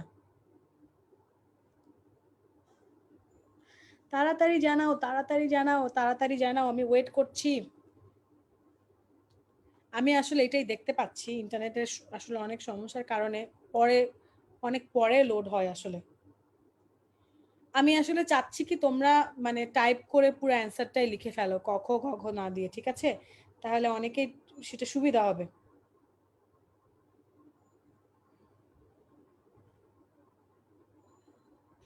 একটু দ্রুত জানিয়ে দাও।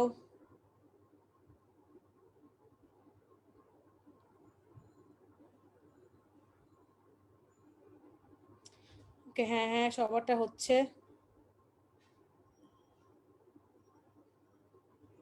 Thank you so much Nasrin, Tania, Mushfika, Fatema, Saida. হ্যাঁ, একদম ঠিক হয়েছে।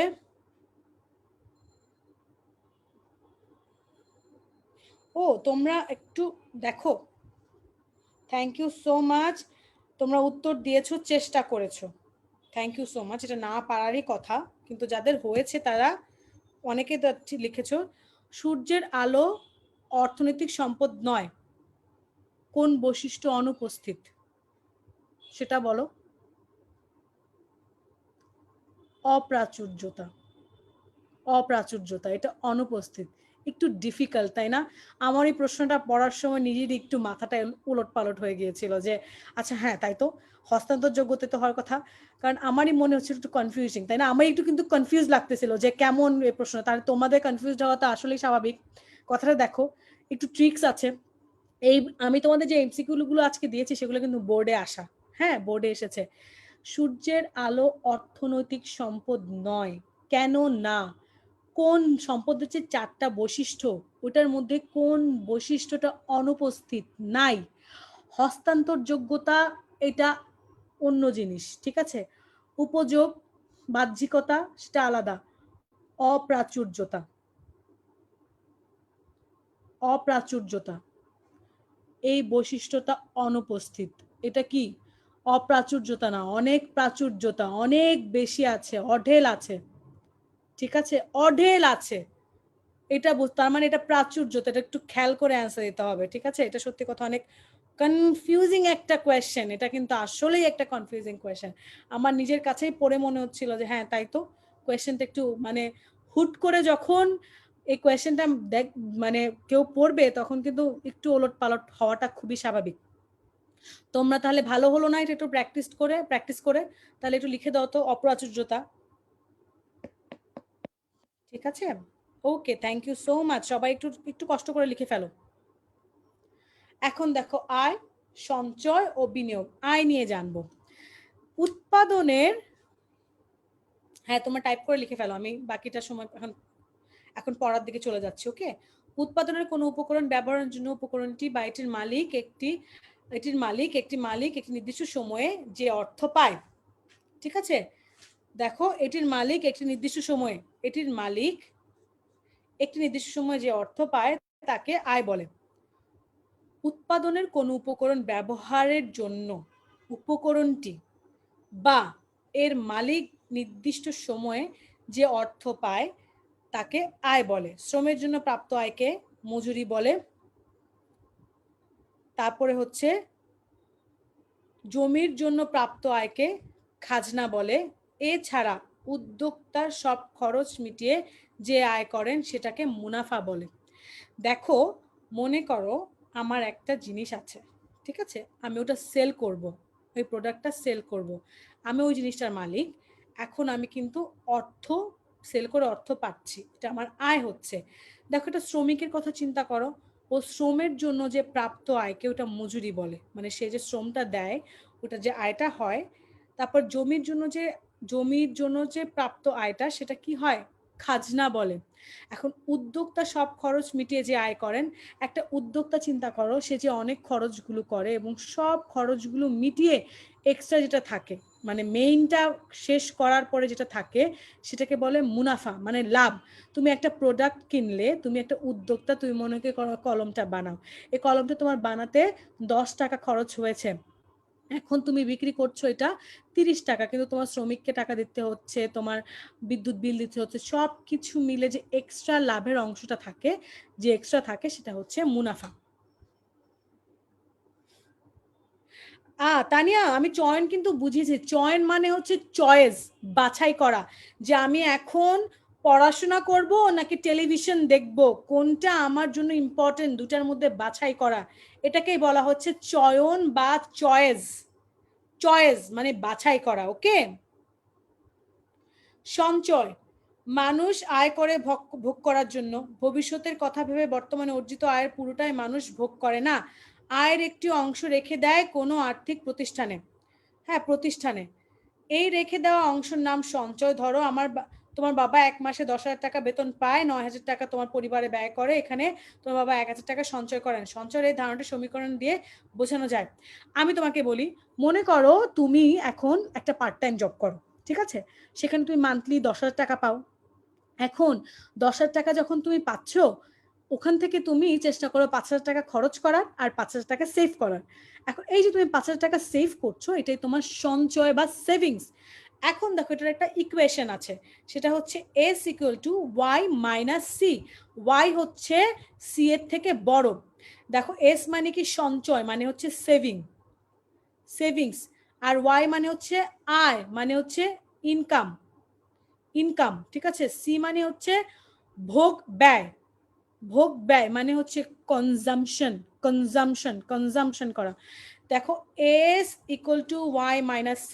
তোমার সেভিংসটা কি হয়, তুমি যতটুকু আয় করো, আয় থেকে তুমি যেটা ভোগ করো এটা বিয়োগটা, ঠিক আছে, তুমি যেটা ভোগ করো, মনে এই যে তুমি এখন মনে করো তোমার সেভিংসটা কি, তুমি আয় করছো কত, 10,000 টাকা, ভোগ করছো কত, খরচ করে ফেলছো 5,000 টাকা, তাহলে সেভিংস কি হচ্ছে, বাকি 5,000 টাকা, বাকি 5,000 টাকা সেভিংস হচ্ছে। তাহলে কি হলো, দেখেছো ব্যাপারটা, দেখেছো? এবং ওয়াই সবসময় সি এর থেকে বড় হবে, কারণ তুমি ইনকাম অবশ্যই তোমার কনজাম্পশন থেকে বড় হবে। তাহলে তুমি যদি ইনকাম নাই করো, তুমি যদি ইনকাম 10,000 টাকা না করো, 10,000 টাকা করো, 20,000 টাকা তুমি কি খরচ করতে পারবে? 10,000 টাকা ইনকাম করে 20,000 টাকা খরচ করা সম্ভব না, তা সম্ভব না। এই জন্যই এখানে লিখেছি ওয়াই হচ্ছে সি এর থেকে বড়। এখন দেখো বিনিয়োগ। Thank you so much Tania, আমি আসলে চেষ্টা করি তোমরা যেন সহজ করে বোঝো। বিনিয়োগ, দেখো কথাটা তোমরা খুবই পরিচিত। মানুষ আয় থেকে সঞ্চয় করে থাকে, সঞ্চিত অর্থ উৎপাদন বাড়ানোর কাজে ব্যবহৃত হয়, তখন বিনিয়োগ বলে। ধরো একটি নির্দিষ্ট সময় একটি কারখানা 1 লক্ষ টাকা মূলধন সামগ্রী আছে, উৎপাদন বাড়ানোর জন্য আরো 50,000 টাকা মূলধন সামগ্রী ক্রয় করা হলো, অতিরিক্ত 50,000 টাকা বিনিয়োগ হলো, বিনিয়োগের মাধ্যমে উৎপাদনের পরিমাণ বাড়ে এবং অর্থনৈতিক উন্নয়ন সম্ভব হয়। এই কথাটা বাদ দাও, আমি তোমাদেরকে একটা কথা বলি। মনে করো এখন ফেসবুকের কথা চিন্তা করো, ফেসবুক, ঠিক আছে, তুমি ফেসবুকে একটা তোমার পেজ আছে, ওই পেজে তুমি মনে করো সেল করো, প্রোডাক্ট সেল করো, কি করো, প্রোডাক্ট সেল করো। এখন তোমার কাছে কি 1 লাখ টাকা আছে, তুমি প্রোডাক্ট সেল করেছো, এখন তোমার কাছে 1 লাখ টাকা আছে। এখন তুমি এই 1 লাখ টাকার মধ্যে 50,000 টাকা আবার বিনিয়োগ করে কিছু প্রোডাক্ট কিনলে ভবিষ্যতে সেল করার জন্য কিছু প্রোডাক্ট কিনলে। এখন দেখো তোমার এই যে তুমি 50,000 টাকা নিজের কাছে রেখে বাকি 50,000 টাকা তুমি প্রোডাক্ট কিনলে, নিশ্চয়ই 50,000 টাকার প্রোডাক্ট করে তুমি সেল করবে, ওটার থেকে আবার লাভ হবে, তোমার আবার তোমার ইনকাম হবে। তুমি দেখো এই যে তুমি টাকাটা ইনভেস্ট করলে, এটা তোমার কি ইনভেস্টমেন্ট, এটা তোমার বিনিয়োগ, যেটা তোমার অপচয় না। ঠিক আছে, বিনিয়োগ মানে কি ইনভেস্টমেন্ট। আসলে অনেক ক্ষেত্রে আমাদের ইংলিশ টার্মগুলা হয়তো সহজ মনে হয়, বাংলা টার্মের সাথে যেহেতু আমরা পরিচিত না, এই জন্য আমি তোমাদেরকে বলি যে ইংলিশ টার্মগুলোর সাথে সাথে আমরা শিখে ফেলবো। ঠিক আছে, এখন আমাকে বলো তো এস ইকুয়াল টু কোনটা সঠিক, আমি তোমাদেরকে প্রশ্ন করছি কোনটি সঠিক। S equal to Y plus C, S equal to Y minus C, এখানে হবে ওয়াই, আবার S equal to Y minus C. কোনটা সঠিক বলো, দ্রুত দ্রুত জানাও, দ্রুত জানাও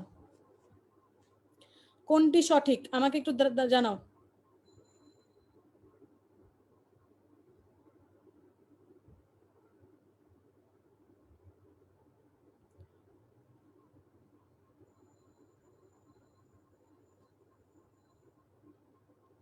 একটু জানাও তো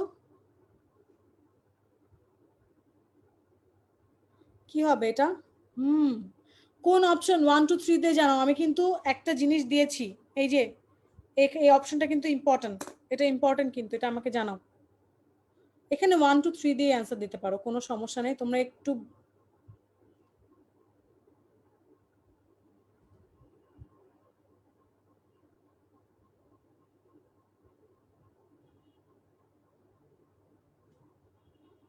জানাও তো।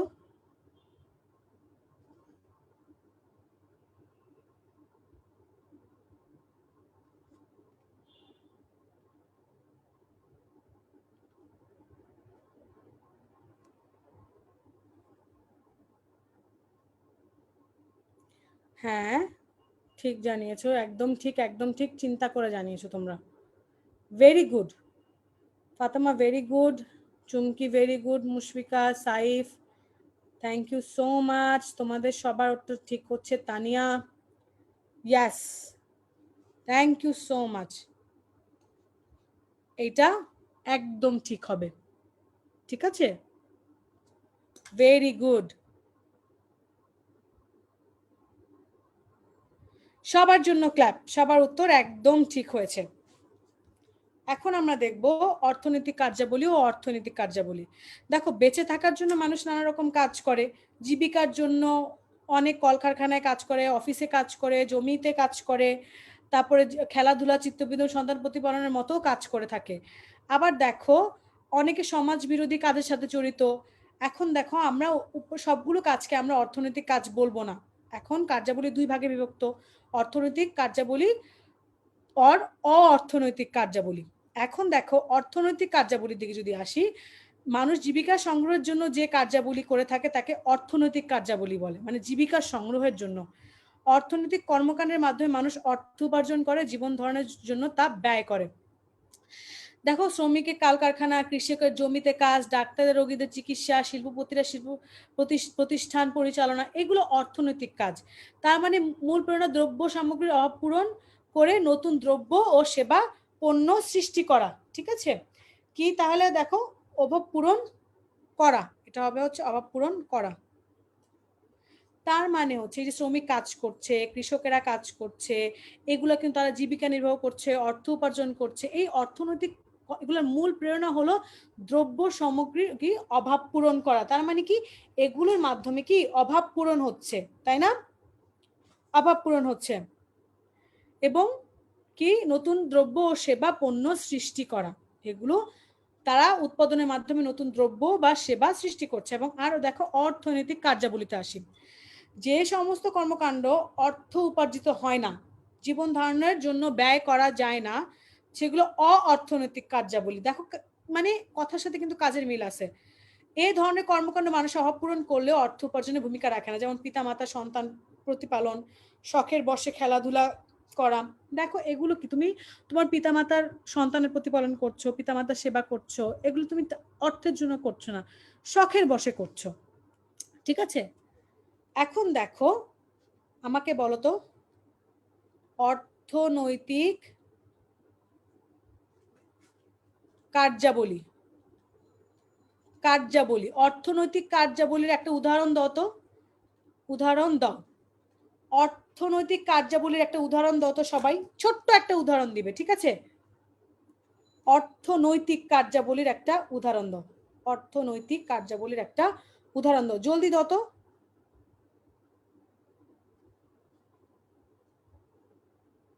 একটু জলদি জানাও আমাকে, ঠিক আছে?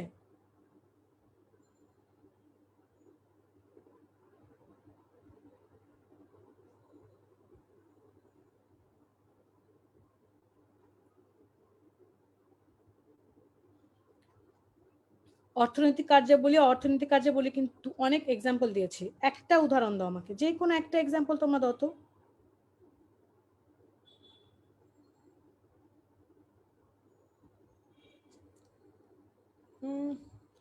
অর্থনৈতিক কার্যাবলী,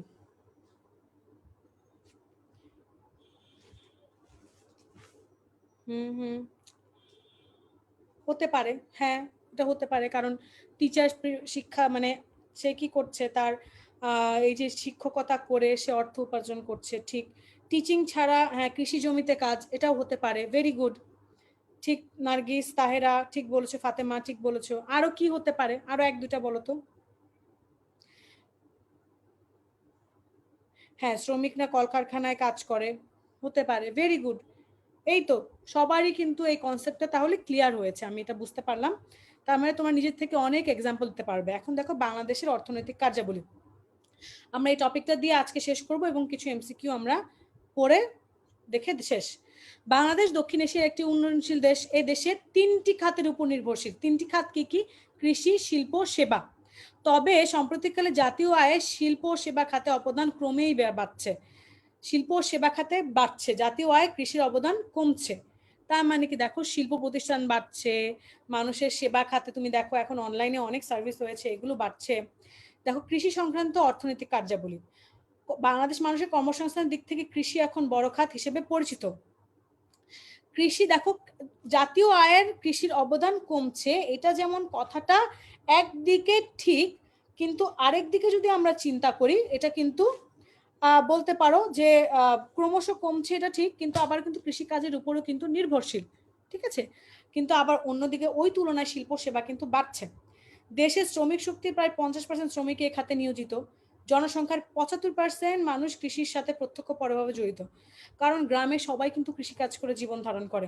জমি চাষ, বীজ বপন, পানি সেচ, সার দেওয়া, কীটনাশক ওষুধ ছিটানো, ফসল ফলানো, বিক্রয়, এগুলো মাছ ধরা, মাছ বিক্রয় করা, হাঁস মুরগির প্রতিপালন, বিভিন্ন রকম তরি তরকারি, ফলমূল উৎপাদন, এগুলো কাজগুলো কৃষি খাতের অন্তর্ভুক্ত, ঠিক আছে। এগুলো, এই জিনিসগুলো কৃষির ক্ষেত্রে অন্তর্ভুক্ত, ঠিক আছে। এবার দেখো কৃষির বহির্ভূত অর্থনৈতিক কাজ যদি বলি, কৃষিকাজ ছাড়াও এদেশের মানুষের অর্থনৈতিক কাজ হলো পোশাক শিল্পের কাজ, এগুলো কৃষির বাদে। বিভিন্ন ক্ষুদ্র কুটির শিল্পের কাজ, বড় বড় শিল্প, কলকারখানার কাজ, তারপর হচ্ছে সরকারি বেসরকারি বিভিন্ন চাকরি, রাস্তা, রেললাইন নির্মাণ, স্বর্ণকার, চর্মকার, তাঁতি, ফেরিওয়ালা, অনেক কিছু জীবিকা নির্বাহ করে। গ্রামের ডাক্তার, কবিরাজ, ঝাড়ফুঁক, বন্য প্রাণীর খেলা দেখানো ইত্যাদি কাজে জীবিকা নির্বাহ থাকে। মানে এগুলো সোজা কথা, কৃষির বাইরে সব কাজই হচ্ছে কৃষির বহির্ভূত অর্থনৈতিক কাজ, ঠিক আছে। হ্যাঁ অনেকেই বলেছে ট্রিটমেন্ট করা, কৃষকের জমিতে কাজ করা, ড্রয়িং, পাইলট, হতে পারে, এগুলো হতে পারে। বাংলাদেশের মতো উন্নয়নশীল দেশে মানুষের অর্থনৈতিক কর্মকাণ্ড অত্যন্ত বিচিত্র ধরনের। অতি প্রাচীনকাল থেকে বিচিত্র কর্মকাণ্ডের মাধ্যমে এদেশে মানুষ সুখ স্বাচ্ছন্দ্যে থাকার অবিরাম প্রচেষ্টা চালাচ্ছে, এটা সত্যি কথা। কৃষিকাজ কিন্তু আজকে থেকে না, অনেক, কারণ আমরা কৃষি প্রধান দেশ। দেখো ধান প্রয়োজন কি পরিমাণ, আমাদের তরি তরকারি, তারপর শীতকালীন সবজি, এমনি সবজি, ফল, এগুলো না হলে কিন্তু আমাদের, আমরা কি ভাতে মাছে বাঙালি, এগুলো কিন্তু আমাদের অনেক ইম্পর্টেন্ট। সো কৃষিকাজ যদি প্রপারলি না হয়, কৃষি জমি যদি প্রপারলি না থাকে, প্রপার যদি কৃষক না থাকে, সেক্ষেত্রে কিন্তু আমাদের খাদ্যাভাব দেখা দিবে, তাই না? তো বাংলাদেশের এই জিনিসগুলো অনেকাংশে কৃষিকাজের উপরে নির্ভরশীল। এখন আমাকে একটা একটা করে তাড়াতাড়ি প্রশ্নের উত্তর দাও। শ্রমের জন্য প্রাপ্ত আয়কে কি বলে? এখন আজকে পড়াই পর্যন্তই, এখন আমি অনেকগুলো প্রশ্ন করব, প্রশ্ন উত্তর পর্ব চলবে, ঠিক আছে? প্রশ্ন উত্তর পর্ব চলবে, এখন আমাকে জানাও, আমি একটার পর একটা প্রশ্ন করে যাব তোমাদেরকে। জানাও, স্ক্রিনে দেখছো তোমরা, দেখতে পাচ্ছ?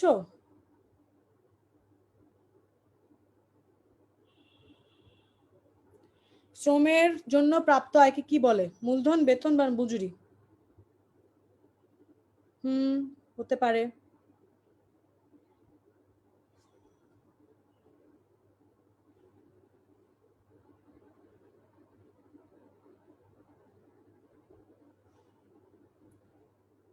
জানাও জানাও, একটু তাড়াতাড়ি জানাও।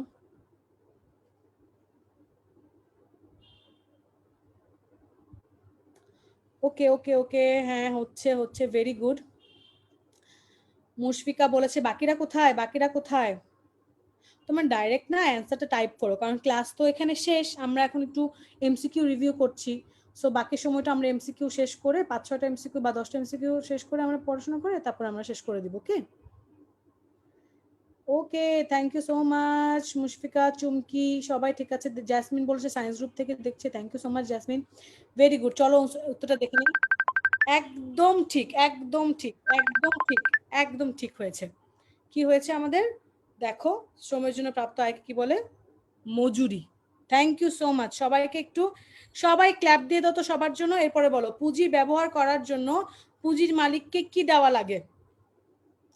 পুঁজি ব্যবহার জন্য পুঁজির মালিককে পুঁজি কি দেওয়া লাগে? এটা পুঁজি মানে হচ্ছে ক্যাপিটাল।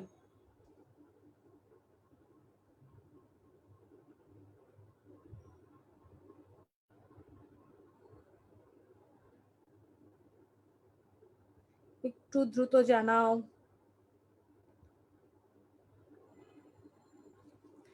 ওকে ওকে ওকে, এখন এটার উত্তর দাও, তাড়াতাড়ি উত্তর দাও, তাড়াতাড়ি উত্তর দাও, আমি দেখতে চাচ্ছি। বাকি প্রশ্নগুলো করতে হবে তোমাদের কাছে, সব এগুলো রিভিউ, আমি চাচ্ছি যে রিভিউ হয়ে যাক, আর যেন পরে প্রবলেম না হয়। তোমাদের কিন্তু পুরো চ্যাপ্টারটা পড়বে এখন, ঠিক আছে? আজকে তোমরা যে নেক্সট ক্লাসের আগে পুরো চ্যাপ্টার পড়বে, আমি পুরো চ্যাপ্টারের উপরে অল ওভার। শোনো, 1 2 3 না লিখে না তোমরা একটু কাইন্ডলি টাইপ করে লিখে ফেলো। Very good. ফাতেমা, সাইফ, তাহেরা, মুসিনা সবাই একদম ঠিক উত্তর দিয়েছো, সুদ। তাই না? তুমি যখন ক্যাপিটাল নিবে তার এগেইনস্টে তোমাকে সুদ নেওয়া লাগবে। ভূমির প্রাপ্ত আয়কে কি বলে? ভূমির প্রাপ্ত আয়কে কি বলে?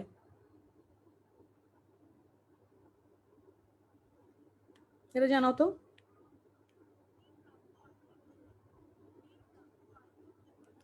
ভূমির প্রাপ্ত আয়কে কি বলে? তাড়াতাড়ি বলো। ইয়েস, মুশফিকা ফার্স্ট উত্তর দিয়েছে এখন। ভূমির প্রাপ্ত আয়, ভূমি থেকে যে আয়টা তোমরা করো, সেই আয়টা করা হয়, সেটাকে কি বলে? না না তানিয়া, একটু চিন্তা করে বলো তোমরা, কারণ কিন্তু এখানে মানে ভূমি, ল্যান্ডের জন্য যেটা প্রাপ্ত হয় ল্যান্ড থেকে, কি হয়? ফাতেমা ঠিক অ্যান্সার দিয়েছো। একটু একটু মাথা চিন্তা করে ঠান্ডা মাথায় উত্তর দাও।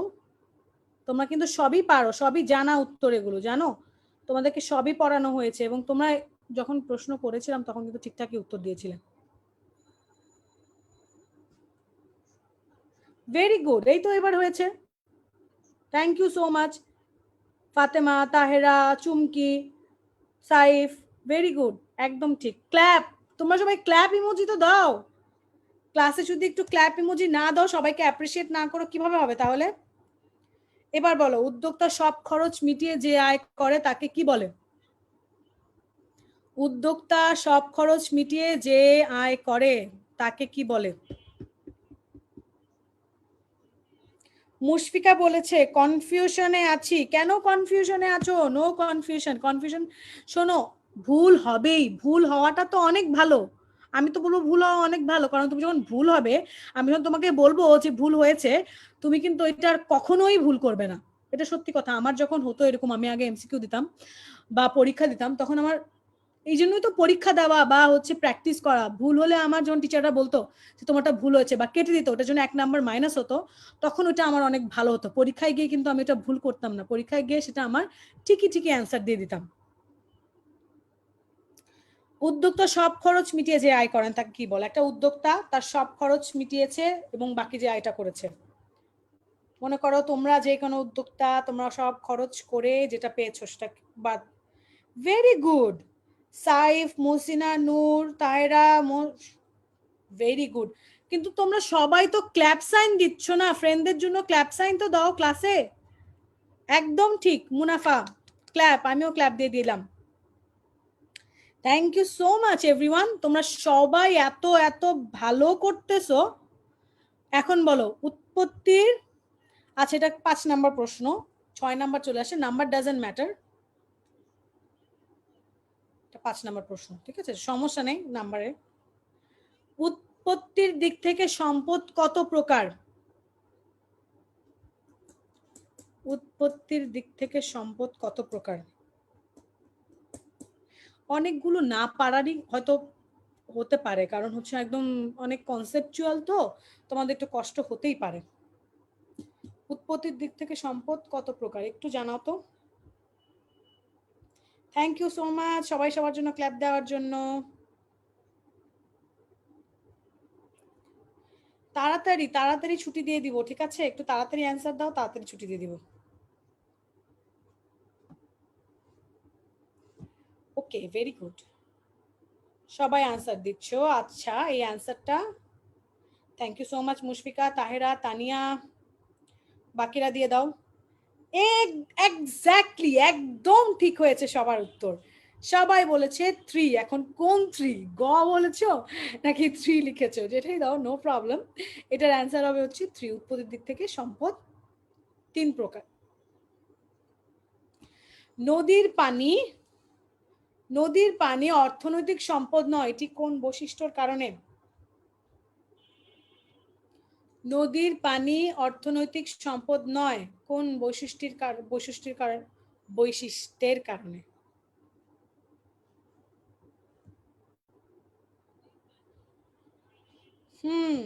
বেশি বেশি করে উত্তর দাও। বাহ সাইফ তো আগেই ক্ল্যাপ দিয়ে দিয়েছে, thank you so much. Mushfika বলেছে নদীর পানি অর্থনৈতিক সম্পদ। এটা আমার একটু প্রশ্নটা দেখে আমার নিজেরই মানে কনফিউজ হয়ে আমি নিজেই হয়ে যাচ্ছি যে আমি এই প্রশ্নটা লিখেছিলাম, আমি এই প্রশ্নটা করেছিলাম, করতে বলেছিলাম। Okay okay thank you so much. নদীর পানি অর্থনৈতিক সম্পদ নয় কোন বৈশিষ্ট্যের কারণে? আমি কি উত্তর বলে দিব? সবাই উত্তর দিচ্ছ, তারা সবাই বলছে খ, সবাই বলছে খ। ক্ষয় কি হবে নাকি অন্যটা হবে? আরেকজন বলেছে হস্তান্তর যোগ্যতা, আবার বলেছে অপ্রাচুর্যতা। তাহলে কি হস্তান্তর যোগ্যতা আর অপ্রাচুর্যতার মধ্যে কিছুটা যুদ্ধ লেগেছে। ওকে চলো আমরা উত্তর দেখে নেই। অপ্রাচুর্যতা, যারা যারা অপ্রাচুর্যতা অ্যান্সার দিয়েছো তাদের উত্তর একদম সঠিক হয়েছে, থ্যাংক ইউ সো মাচ। আর যারা যারা অপ্রাচুর্যতা দাওনি কোনো সমস্যা নেই, সবাই অপ্রাচুর্যতা এই কথাটা শব্দটা লিখে ফেলো যে নদীর পানি অর্থনৈতিক সম্পদ নয়, কোন বৈশিষ্ট্যের কারণে? অপ্রাচুর্যতা, কারণ এটা অঢেল আছে। ডাক্তারের সেবা ও উকিলের পরামর্শ কোনটির অন্তর্ভুক্ত?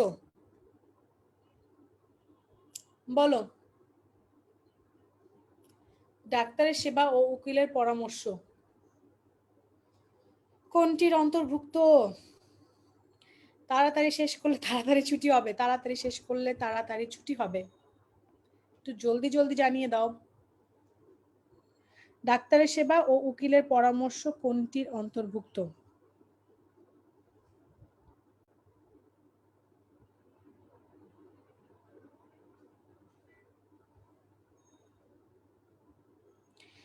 দ্রুত জানিয়ে দাও।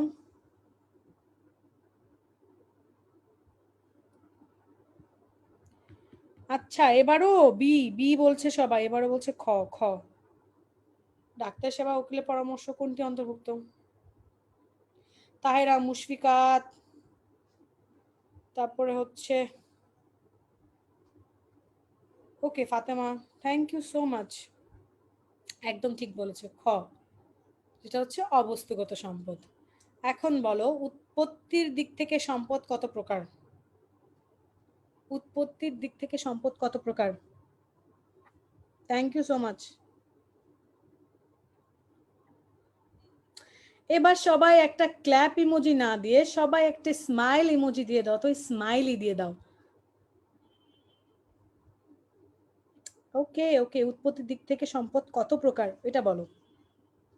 2 প্রকার, 3 প্রকার, 4 প্রকার না 5 প্রকার? 3 বলছো না? উৎপত্তির দিক থেকে সম্পদ 3 প্রকার, সেটা কি 3 হবে? বাকিরা কোথায়? সবাই বলছো 3, তাহলে কি 3 হবে? উত্তরটা কি বলে দিব, দেখাবো? চুমকি, তাহেরা, সোডিয়াম কিন্তু স্মাইলি সাইন দিয়ে দিয়েছে। বাকিরা কোথায়? বাকিরাও স্মাইলি সাইন দাও তাড়াতাড়ি তাড়াতাড়ি তাড়াতাড়ি, একটু তাড়াতাড়ি জানাও। এই যে আমিও স্মাইলি সাইন দিয়ে দিলাম, ঠিক আছে?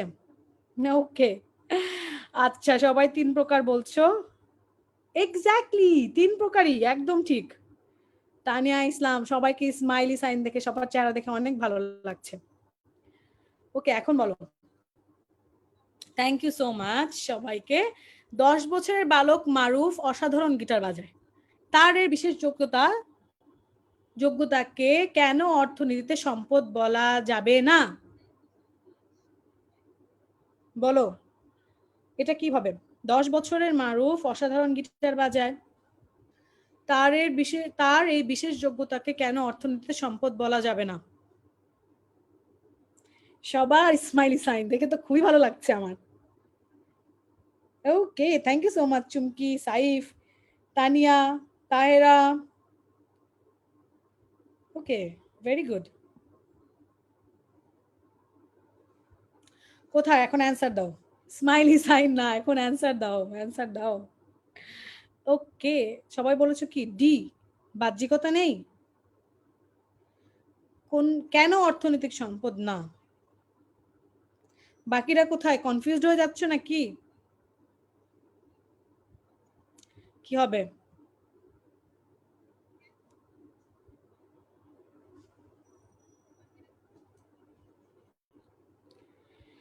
বাকিরা বলছে, সবাই বলছে ডি। ওকে, দেখি। Yes, D. Thank you so much, clap. একদম ঠিক হয়েছে। সাংগঠনিক ক্ষমতা অর্থনীতি কোন ধরনের সম্পদ? সাংগঠনিক ক্ষমতা অর্থনীতিতে কোন ধরনের সম্পদ? এটা বলো তাড়াতাড়ি, উত্তর দাও, ক্লাস শেষ করে ফেলবো। এটাও কি ডি বলছো? সাংগঠনিক ক্ষমতা অর্থনীতি কোন ধরনের সম্পদ? ডি, ডি বলছো, ডি। ওকে, দেখি। মুশফিকা, সাইফ, তারপরে চুমকি, ফাতেমা, তোমরা সবাই ডি বলছো। ওকে, দেখি। Yes, D. তোমরা তো তাহলে একদম মানে এই চ্যাপ্টার থেকে যেই এমসিকিউ আসুক না কেন, তোমরা তো সব পারবে, একদম ঠিকঠাক পারবে সবাই। Thank you so much. আজকের ক্লাস এই পর্যন্ত। আজকের ক্লাস কিন্তু এই পর্যন্ত, ঠিক আছে?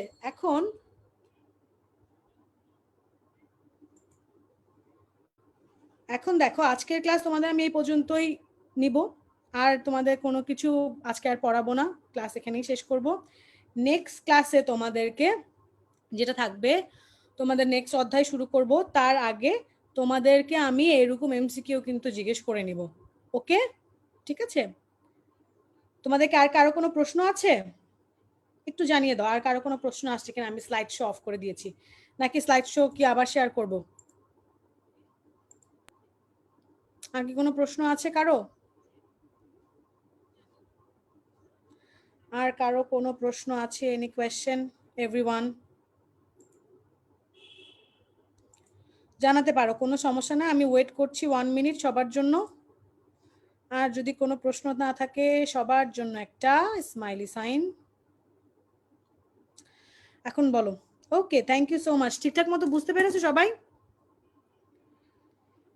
ওকে, এনিওয়েজ, আর কোনো যেহেতু প্রশ্ন নাই, সবাই ঠিকঠাক মতো বুঝতে পেরেছো। নেক্সটে আবার ফ্রাইডেতে দেখা হচ্ছে ঠিক এই সময়ে, রাত 8টায়। ঠিকঠাক মতো পড়াশোনা করে আসবে, আবার ওই চ্যাপ্টারটা ফুল পড়ে আসবে। ফুল চ্যাপ্টারের উপর তোমাদের কয়টা প্রথম এমসিকিউ দিব, দেখবো কে কে কত বেশি পারো। ওকে, সবাই ক্লাসে থাকবে, আমরা মজা করে পড়াশোনা করবো। আজকে তাহলে এই পর্যন্ত সবাই, এভরিওয়ান বাই বাই, আল্লাহ হাফেজ, see you in next class.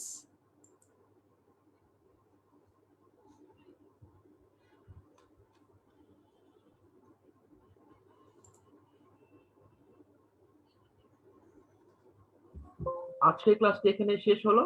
ইনশাআল্লাহ আপনারা ভালো থাকবেন।